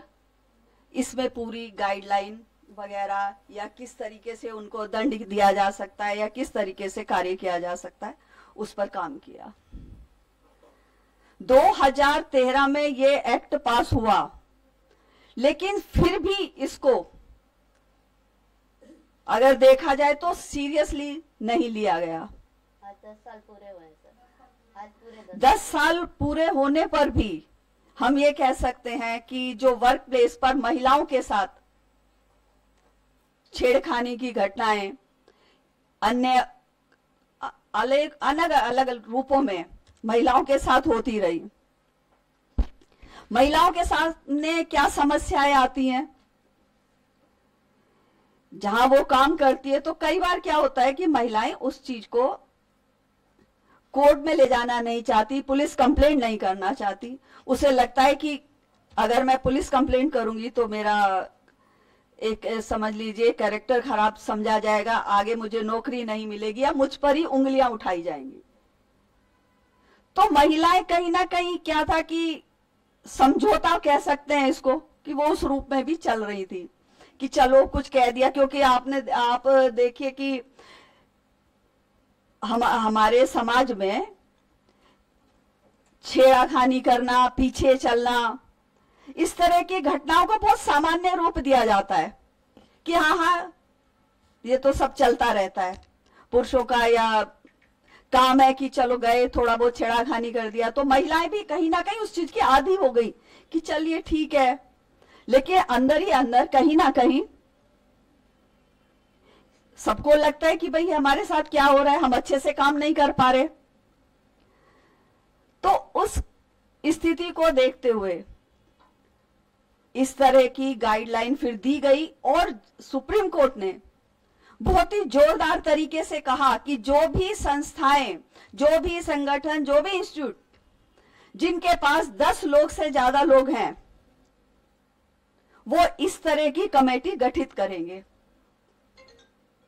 जहां पे महिलाएं अपनी कंप्लेंट दर्ज कराएंगी, उनकी सुनवाई हो और उसको निपटाया जा सके, ताकि जो महिलाएं वहां कोर्ट में या पुलिस स्टेशन में जाने के लिए बच रही हैं तो उस सुनवाई को यहां पे निपटाया जाए। तो अब उसको सुने कौन, उसके लिए भी, क्योंकि अगर महिलाओं की शिकायत आ रही है तो अगर वहां पर पुरुषों को बिठा दिया जाएगा, अभी कुछ क्वेश्चन भी आ रहे थे, तो वहां भी कहीं ना कहीं शक पैदा होगा कि फेवर करेंगे, चेक करें या ना करें जो कमेटी बनती है, लेकिन शक तो होगा। इसीलिए इस कमेटी में कि जो पीठाधिकारी होगी वो महिला होगी, उसमें 4 सदस्य बनाए जाएंगे। बाहर से जो कोई जैसे कि किसी को लीगल नॉलेज है उसको लिया जाएगा, इस तरह की का गठन किया जाएगा। अब आंतरिक शिकायत समिति में कोई भी महिला जो वहां पे कार्य करती है, सिर्फ वो ही महिला जो वहां कार्य करती है। आप यहाँ कुछ क्वेश्चन आ रहे थे कि बाहर से उसका कोई मतलब नहीं है, क्योंकि जो बाहर से अगर कोई महिला बाहर की है तो वो पुलिस कंप्लेंट करे। हमारी जिम्मेदारी, सपोज कीजिए कि हम ये सेंट्रल संस्कृत यूनिवर्सिटी में बैठे हैं, तो हमारी जिम्मेदारी है कि जो इसके एम्प्लॉय हैं उनकी शिकायत को हम सुने, उन्हीं की शिकायत का हम निपटारा करें। अगर हमारा एम्प्लॉय, पुरुष एम्प्लॉय जो संस्कृत यूनिवर्सिटी में कार्यरत है, अगर वो किसी बाहर की महिला के साथ कुछ दुर्व्यवहार करता है, उसकी जिम्मेदारी वो महिला यहां पे कंप्लेंट नहीं कर सकती। वो जाएगी, एफआईआर कराए, कोर्ट में जाए, उसके लिए बाहर के रास्ते हैं।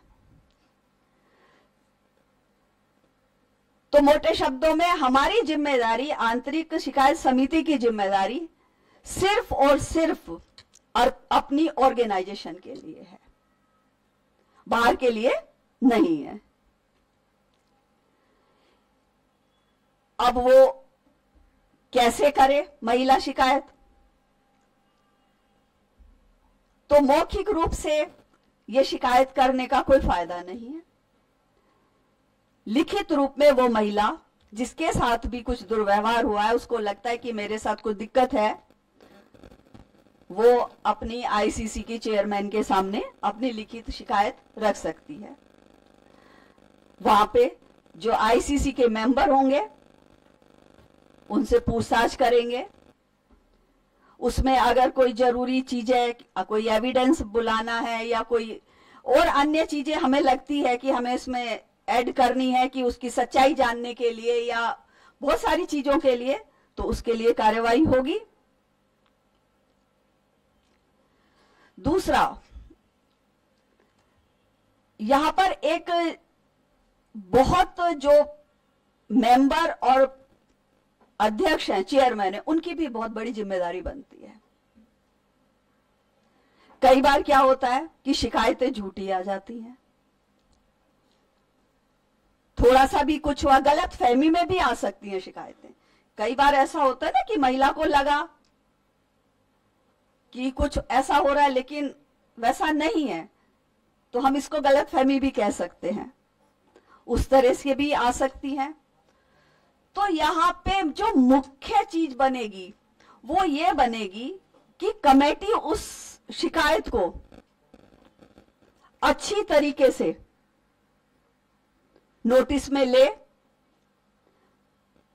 समझे, बैकग्राउंड को भी समझे, क्योंकि अगर आपके ही संस्थान का मामला है तो आपको उनके बारे में पूरा जानकारी ले और उस पर कार्रवाई करे।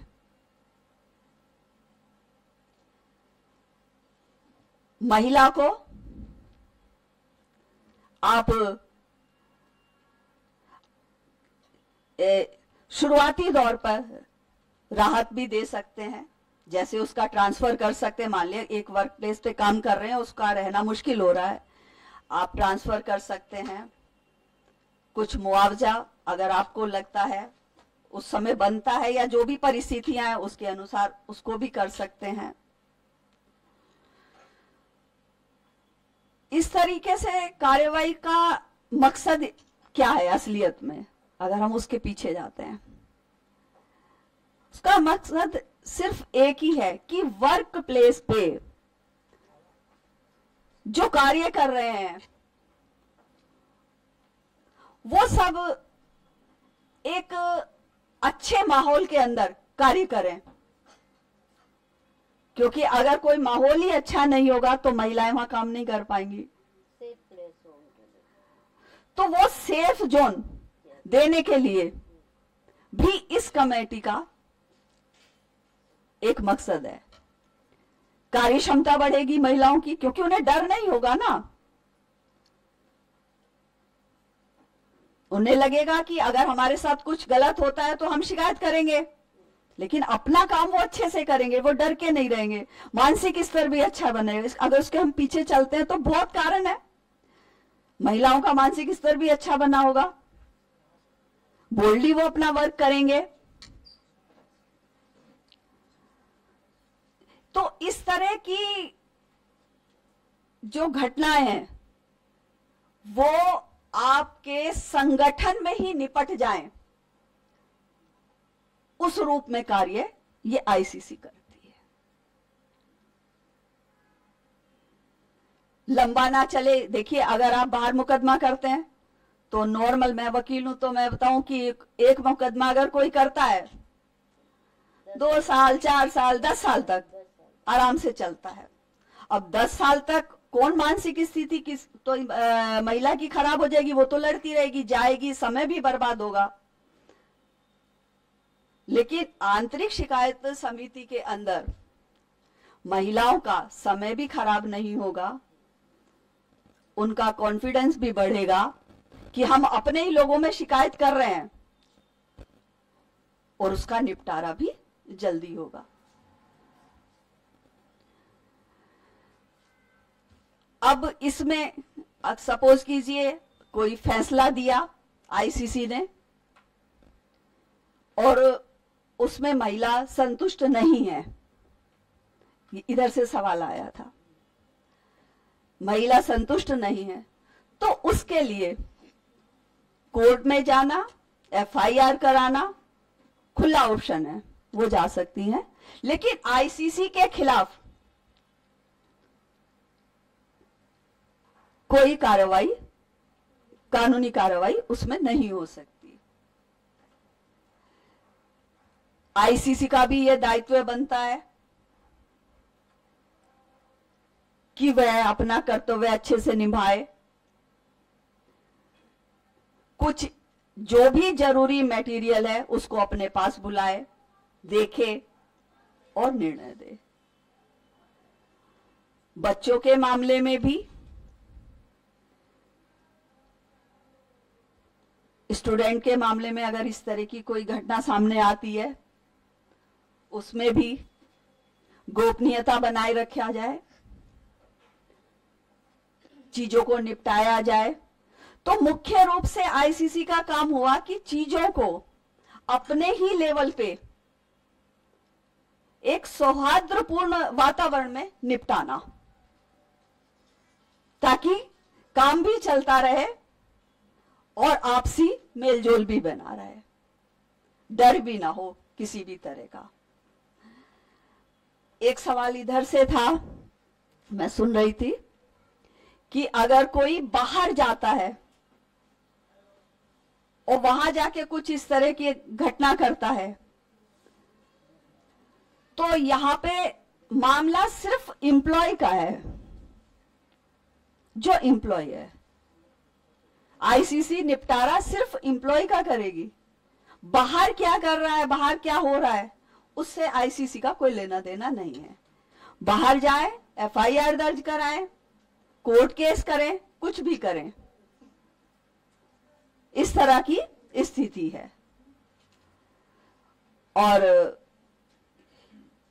सुप्रीम कोर्ट ने आईसीसी के गठन का जो निर्णय लिया, ये बेहद ही, आप इसको कह सकते हैं कि बेहद ही एक अच्छा निर्णय है। कार्य क्षमता को भी बढ़ाने का, विश्वसनीयता को बढ़ाने का, जल्दी निपटारा करने का। तो किसी भी महिला को, मैं यहां कहूंगी, बाकी सब पहली स्लाइड में आप सब देख चुके हैं, किसी भी महिला को जब भी ये एहसास होता है कि कुछ गलत हो रहा है, कुछ अप्रिय उसके साथ हो रहा है, तो वह आए, अपनी लिखित एप्लीकेशन दे। और आईसीसी का भी कर्तव्य है कि जितना जल्दी हो सके उसका निपटारा करे, उसको समाधान दे। अब पुरुष वर्ग के लिए भी यहां पर परेशान होने की, सही में आईसीसी का गठन का मतलब ये नहीं है कि पुरुष वर्ग परेशान हो जाए।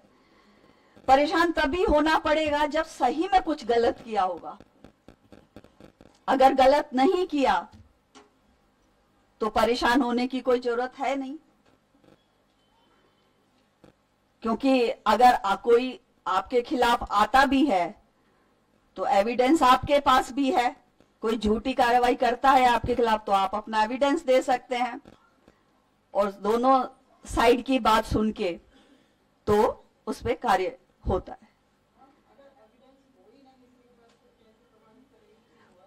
नहीं, देखिए, बहुत यही तो आईसीसी का कार्य है। बहुत सारी चीजें ऐसी होती हैं कोर्ट में, मैं तो वकील हूं, कई बार एविडेंस नहीं होता। तो एविडेंस नहीं होने का मतलब ये नहीं है कि अपराधी बच के निकल जाता है। तो इस तरह के क्वेश्चन, वो जो इसमें आप एक पढ़ेंगे कि उसमें लिखा हुआ है कि अनुभवी लोगों को ही मेंबर बनाएं, उनका अनुभव इतना होगा कि वो चीजें निकाल लेंगे, सारी चीजें, बहुत सारी चीजें हैं। आपकी भाषा है, आपकी रिटर्न शैली है। और हाँ, यहाँ पे मैं एक चीज और बताऊंगी कि जो आप शिकायत करते हैं वो किसी वकील की उसमें जरूरत नहीं है। वकील की लिखी शिकायत भी लाने की जरूरत नहीं है, क्योंकि जो आईसीसी का मेंबर होगा, जो समझदार होगा, वो समझ जाएगा कि ये भाषा किसकी है। अगर आप वकील से लिखवा के लाओगे तो उसमें कहना नहीं चाहिए, तो आधी चीजें तो बढ़ा चढ़ा के होंगी, तो निपटारा होना तो फिर वो क्या है कि वो अदालत ही बन जाएगी। एविडेंस नहीं है, आपका क्वेश्चन है, ऐसा हो ही नहीं सकता कि एविडेंस ना हो।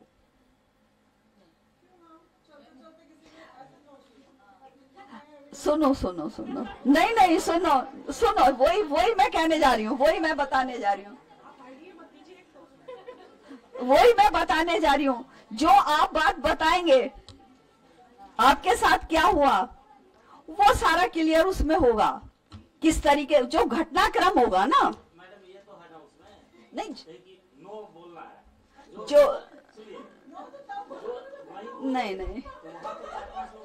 नहीं, जो घटनाक्रम है, जो घटनाक्रम होता है, कोई भी किसी भी अवस्था में आप देखिए, किसी भी क्रिमिनल उसमें देखिए, जो घटनाक्रम होता है वो बोलता है। हमें लगता है कि एविडेंस नहीं है, लेकिन घटनाक्रम जो होता है, जिस अवस्था में होता है, वो बोलता है। बस में चल रहे हैं, आपको लगता है कि किसी भी पुरुष को लगता है कि उसने ऐसा किया, वो निकल गया, लेकिन अगर हम उसको पूरा जब उस पर वर्क करते हैं तो घटनाक्रम बता देता है, हाँ कुछ हुआ, क्या हुआ, तो उस घटनाक्रम को देखा जाएगा। हाँ होते हैं, हाँ तो होते हैं, बहुत सारी घटनाएं ऐसी होती हैं। तो वो घटनाक्रम किस तरीके से हुआ, तो वो बोलेगा, वो मौन नहीं रहेगा, वो बोलेगा। देखिए, आपके पास दोनों ऑप्शन है। आप चाहे तो पुलिस केस कर सकते हैं, आप चाहे तो कोर्ट जा सकते हैं, लेकिन मैंने पहले ही बोला, आपने सुना होगा कि वो जो हरेसमेंट हुआ है और आप जब बाहर शिकायत करने जाते हैं, उसमें जो समय लगता है वो भी किसी हरेसमेंट से कम नहीं होता। इसीलिए जो ये आईसीसी का जो गठन हुआ, इसीलिए हुआ कि महिला उस हरेसमेंट से बचने के लिए इधर पूछिए तो कहेगी पहले कि उसमें जाइए आप। अभी रिसेंट घटना हुई थी, ये जो रेसलर लोगों ने धरना दिया था दिल्ली में, वहाँ पे तो वहाँ कारण ही ये पूछा गया कि क्या उनके वहाँ पर आईसीसी कमेटी नहीं थी, जिस वजह से वो लोग वहाँ बैठी थी, इसलिए कोर्ट ने भी कार्रवाई नहीं की।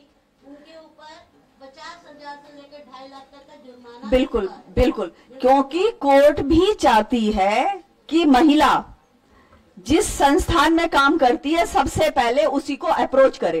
इसीलिए इस समय आपने देखा होगा कि ये पखवाड़ा जो चल रहा है 9 से 15 का, गाइडलाइनें चल रही हैं कि आप इस पे काम करिए, उसी चीज से बचने के लिए चल रहा है। नहीं तो क्या जरूरत है करने की, उसी चीज से बचाने के लिए ये सारी चीजें चल रही हैं। तो सबसे पहले आप आईसीसी में आइए, इससे बेस्ट ऑप्शन हो नहीं सकता। आप अपनी बात कहिए, आपको पूरी तरह से समाधान मिलेगा। तब भी आप अगर सेटिस्फाई नहीं है तो आप बाहर जाइए। इसी के साथ मैं आप सभी को बहुत बहुत धन्यवाद देती हूँ और अपना वक्तव्य धन्यवाद जी, धन्यवाद। क्योंकि केंद्रीय संस्कृत विश्वविद्यालय की आंतरिक शिकायत समिति ऑलरेडी गठित है और मिसेस नीरज जो हैं उसमें बाह्य सदस्य के रूप में हैं। और मुझे बहुत ही हर्ष के साथ यह बताते हुए ये बहुत ही हर्ष महसूस हो रहा है कि मैम हमारे यहाँ के जितने भी इस प्रकार के जो मामले होते हैं उसमें वो हमेशा उपस्थित रहती हैं और उनका मार्गनिर्देशन तो हमें हर समय मिलता ही रहता है। परंतु आज जिस प्रकार से उन्होंने कैसे आंतरिक शिकायत समिति जो है वो कार्य करती है और किस प्रकार उसका निर्माण करना चाहिए और हमारे यहाँ की जो महिला छात्राएं हैं और जो महिला प्राध्यापिकाएं हैं वो किस प्रकार से आईसीसी के लिए जो है वो कंप्लेन कर सकती हैं यदि किसी भी प्रकार की इस प्रकार की कोई घटना यदि होती है तो। और मैं उसके लिए बहुत धन्यवाद ज्ञापित करती हूँ मैम का। और साथ ही इस कार्यक्रम के जो संरक्षक हैं और केंद्रीय संस्कृत विश्वविद्यालय के माननीय कुलपति प्रोफेसर श्रीनिवास वरखेड़ी जी द्वारा भी एक संदेश जो है वो हमने रिकॉर्ड कर रखा था। मैं चाहूंगी कि वह संदेश, वो वीडियो जो है वो एक बार यहाँ पर प्रदर्शित किया जाए। यत्र नार्यस्तु पूज्यन्ते रमन्ते तत्र देवताः। जहाँ नारी का सम्मान होता है वहाँ सभी सद्भावनाएं रहती हैं। देवता यानी कोई देव देवता वो भी अर्थ हो सकता है, लेकिन देवता यानी मन में सद्भावनाएं। समाज में सद्भावनाएं कैसे रहती हैं? अच्छा संबंध से रहता है। अच्छा संबंध कैसे बनता है? अच्छा संबंध मैत्री से बनता है और सद्भावना से, सद्व्यवहार से बनता है। ये सद्व्यवहार, मैत्री समाज में या कार्यस्थल में विघटित होने का जो संभावना है वही हो सकती है जहाँ महिलाओं का सम्मान नहीं होता है। जहाँ महिला सम्मानित है, नारी सम्मान है, उसमें मैत्री, सामाजिक संबंध, व्यक्तिगत संबंध बढ़ते जाते हैं। सांस्कृतिक और सामाजिक सद्भावनाएं भी बढ़ते रहती है। कार्यस्थल में नारी का सम्मान रखना, किसी नारी, किसी महिला, किसी बालिका को एक कार्यस्थल में या विद्यालय में, महाविद्यालय में उनका अपना स्थान मिले और उनको एक स्वतंत्र रूप से व्यवहार करने का एक वातावरण मिले, उस तरह का वातावरण निर्माण करने का जिम्मेदारी सबका है। क्योंकि आज हमारे भारत देश में न केवल घर में अपितु सामाजिक कार्यों में, कार्यस्थलों में महिलाओं की संख्या बढ़ गई है। आज रक्षा विभाग में भी, सेनाओं में भी महिलाएं सशक्त कार्य कर रहे हैं। इस दृष्टि से आज हमें और ज़्यादा महत्वपूर्ण वृत्ति में महिलाओं का जो स्थान है उसको सम्मानपूर्वक स्वीकार करना होगा। उनके लिए एक वातावरण कल्पित करना होगा जैसे अच्छी संख्या में, बड़ी संख्या में महिलाओं का वहाँ समुचित कार्य करने का वातावरण मिले, ताकि संख्या भी बढ़ती रही।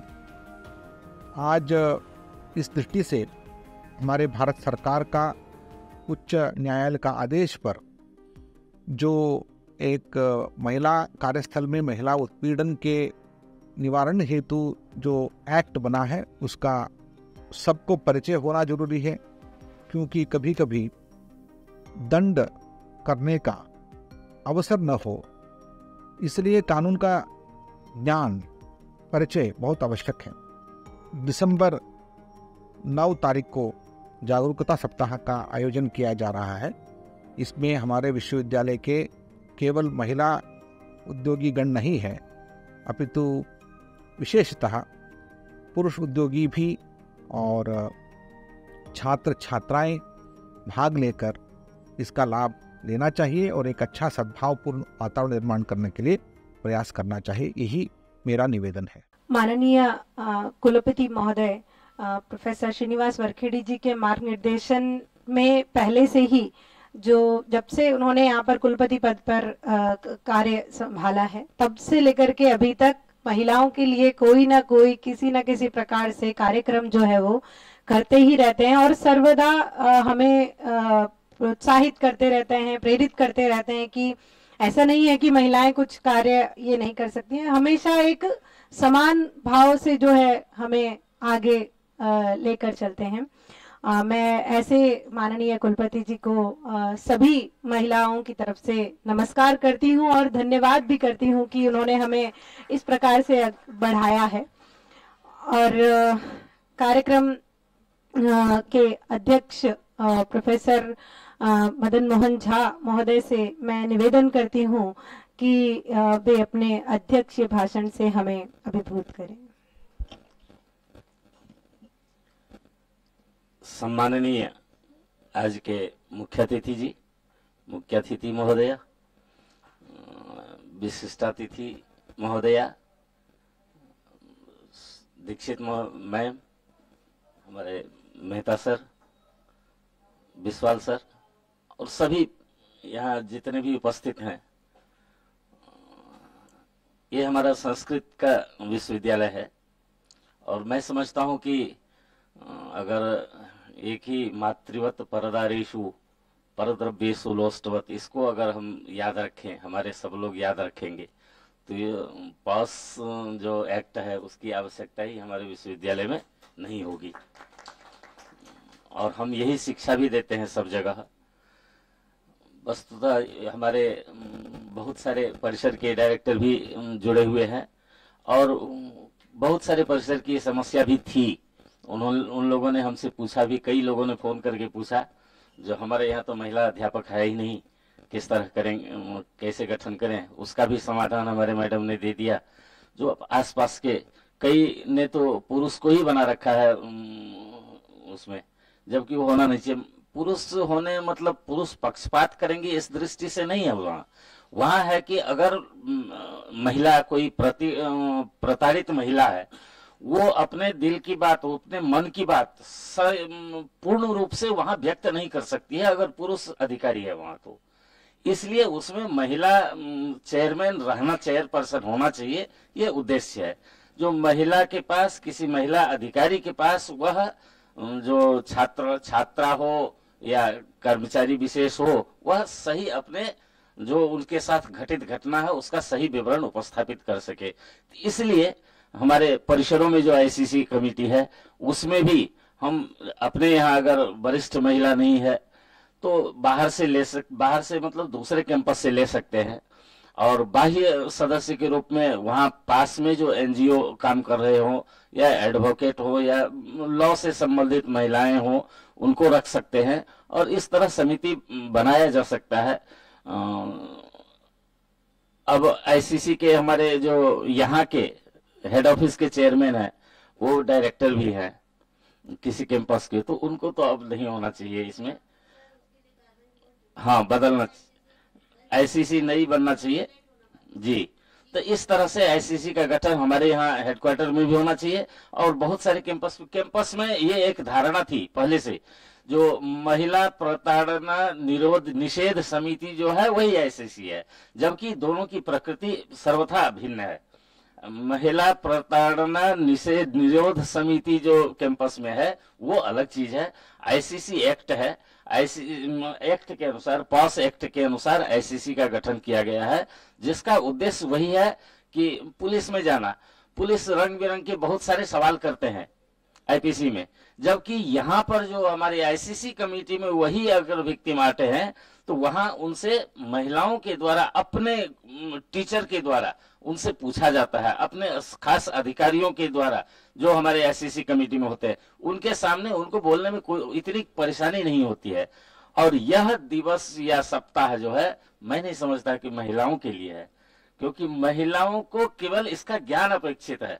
अवेयरनेस तो पुरुषों को, पुरुष छात्रों को के लिए है यह दिवस, जो वो समझे जो पास एक्ट क्या है, क्या हमको करना है, क्या नहीं करना है। तो हम समझते हैं पुरुष छात्रों को इसकी जानकारी अवश्य होनी चाहिए और ये सबके लिए आवश्यक है। महिला छात्राएं जितनी होती है उनको ये ज्ञान होना चाहिए कि ये अगर इस तरह से हमारे साथ होता है तो वो इस एक्ट में आता है, बस इसकी जानकारी चाहिए। जबकि सावधानी तो पुरुष छात्रों को चाहिए। इसके लिए उनको सचेत करना चाहिए। कैंपस में केवल आईसीसी बना लेने से नहीं होगा, उसके बोर्ड लगने चाहिए अलग से। जिस तरह एंटी रैगिंग का बोर्ड लगाते हैं हम कैंपसों में, उसी तरह आईसीसी का भी बोर्ड लगना चाहिए। आईसीसी के पॉस एक्ट में क्या सब है, क्या सब छेड़खानी में आता है, इसके भी विवरण जगह जगह पब्लिक प्लेस में होना चाहिए जो कैंपस में है। कैंपस एरिया से तात्पर्य यह है कि मैडम ने अभी बताई, अब कैंपस के बाहर बस स्टैंड है, वो भी कैंपस में वर्क प्लेस में आता है। अगर बच्चे बाहर में किसी चाय दुकान पर इकट्ठे होते हैं तो वो भी वर्क प्लेस में आता है। जब हमारे निदेशकों की एक ट्रेनिंग हुई थी तो जो एनयूपा में, तो वहां भी इस आईसीसी पर एक दिन का व्याख्यान था, उसमें भी ये सब चीजें बताई गई थी और कौन सब मेंबर हो सकते हैं इस पर भी उस दिन चर्चा हुई थी। और सभी डायरेक्टर सर जितने भी हमारे साथ जुड़े हुए हैं उनको ये बात जानकारी है। और इस तरह आईसीसी के इस सप्ताह में बहुत सारे उनको दिए गए हैं जो ये सब करना है। साथ में ये करना है कि सभी कैंपस में आईसीसी के बोर्ड लगे, पॉस एक्ट क्या सब है वो उसका बोर्ड लगाया जाए सब जगह, अलग अलग जगहों पर। और जिस तरह एंटी रैगिंग के लिए हम प्रयास करते हैं वहाँ वो किया जाए।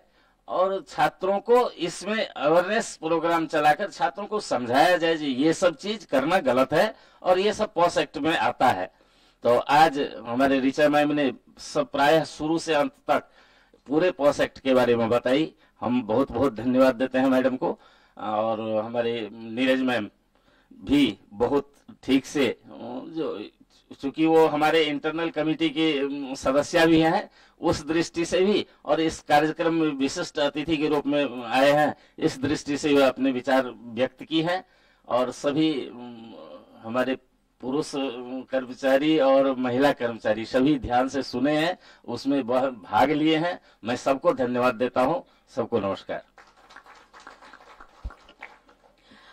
धन्यवाद आचार्य। दशपुत्र समाकन्या, इस आश्वासन से यह प्रतीत होता है कि 10 पुत्रों के समान जो है वो एक कन्या का जन्म जो है वो माना जाता है। और कार्यक्रम को आगे बढ़ाते हुए मैं धन्यवाद ज्ञापन के लिए एन शैलजा महोदया से निवेदन करूंगी कि वे सभी अतिथियों का धन्यवाद ज्ञापन करें।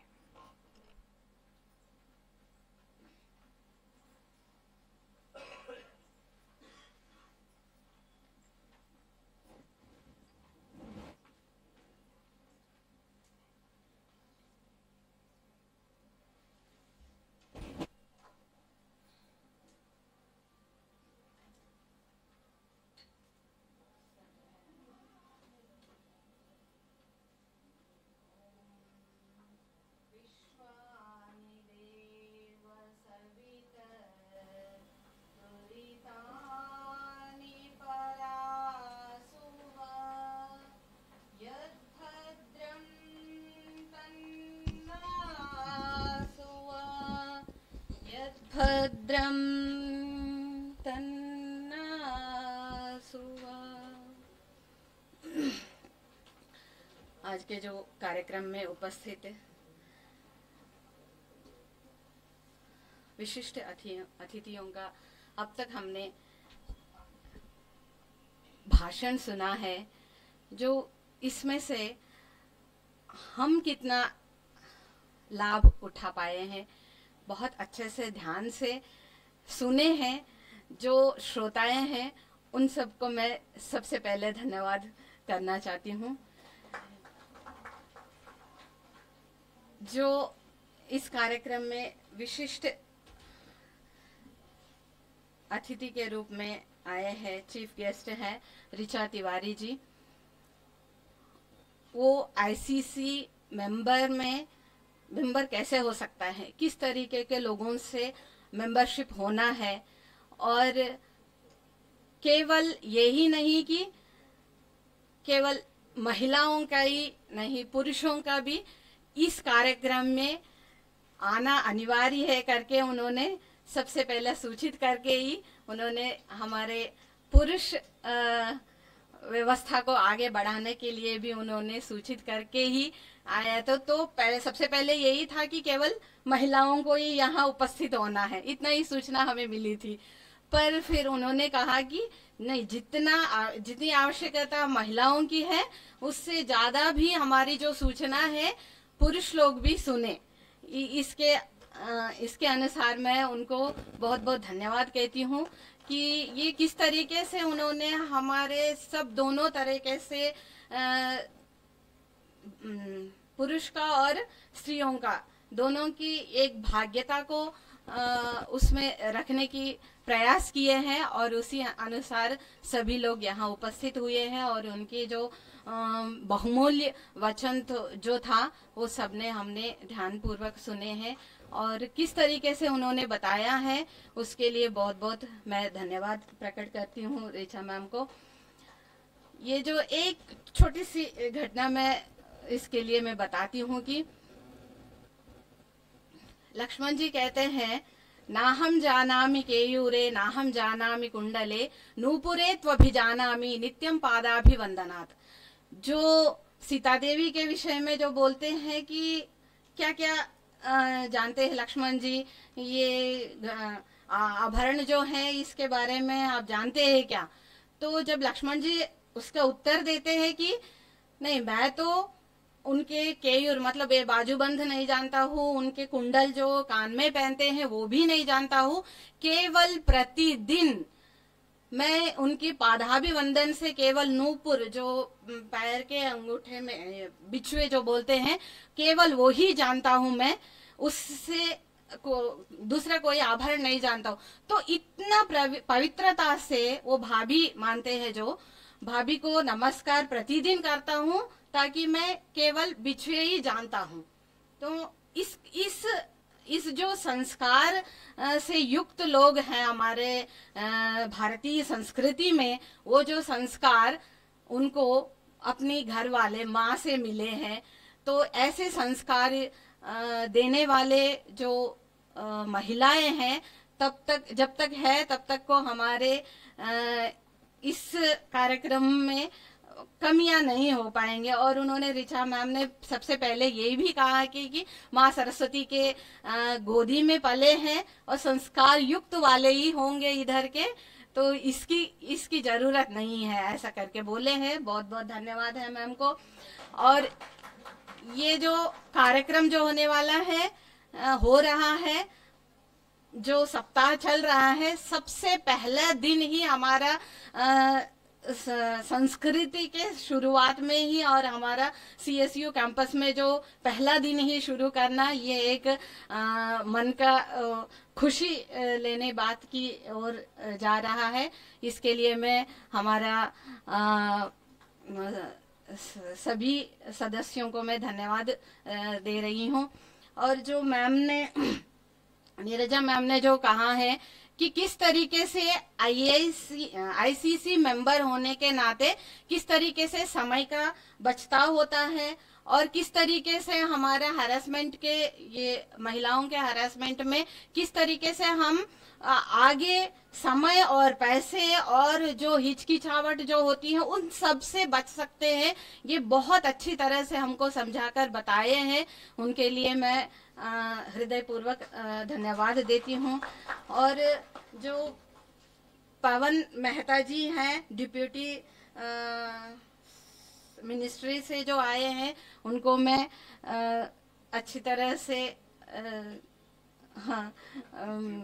उनके बात में परिचय भी नहीं सुन पाई मैं उनकी, तो बहुत बहुत धन्यवाद है उनको। और मैम जी है इधर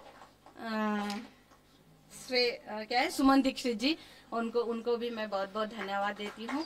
और सभी महिलाओं के तरफ से और CSU के कार्यक्रम के तरफ से सभी को मैं धन्यवाद देती हुई समाप्ति कर हाँ सभी कैंपस डायरेक्टर्स को भी मैं धन्यवाद देती हूँ। ओम नमस्ते। धन्यवाद ज्ञापित करने के लिए मैं एन शैलजा महोदया का भी धन्यवाद ज्ञापित करती हूँ। और साथ ही मैं ये बताना चाहूंगी कि जो एन शैलजा मैडम है वो हमेशा संस्कृत में ही बोलती हैं और ये उनका मुझे लगता है शायद प्रथम प्रयास था कि उन्होंने हिंदी में धन्यवाद ज्ञापित किया है। तो और इसी प्रकार कार्यक्रम जो है वो अंतिम में है और कार्यक्रम के समापन के लिए मैं शांति मंत्र करने के लिए एन शैलजा मैम को बोलती हूँ। हाँ, सभी बोलेंगे। सर्वे भवन्तु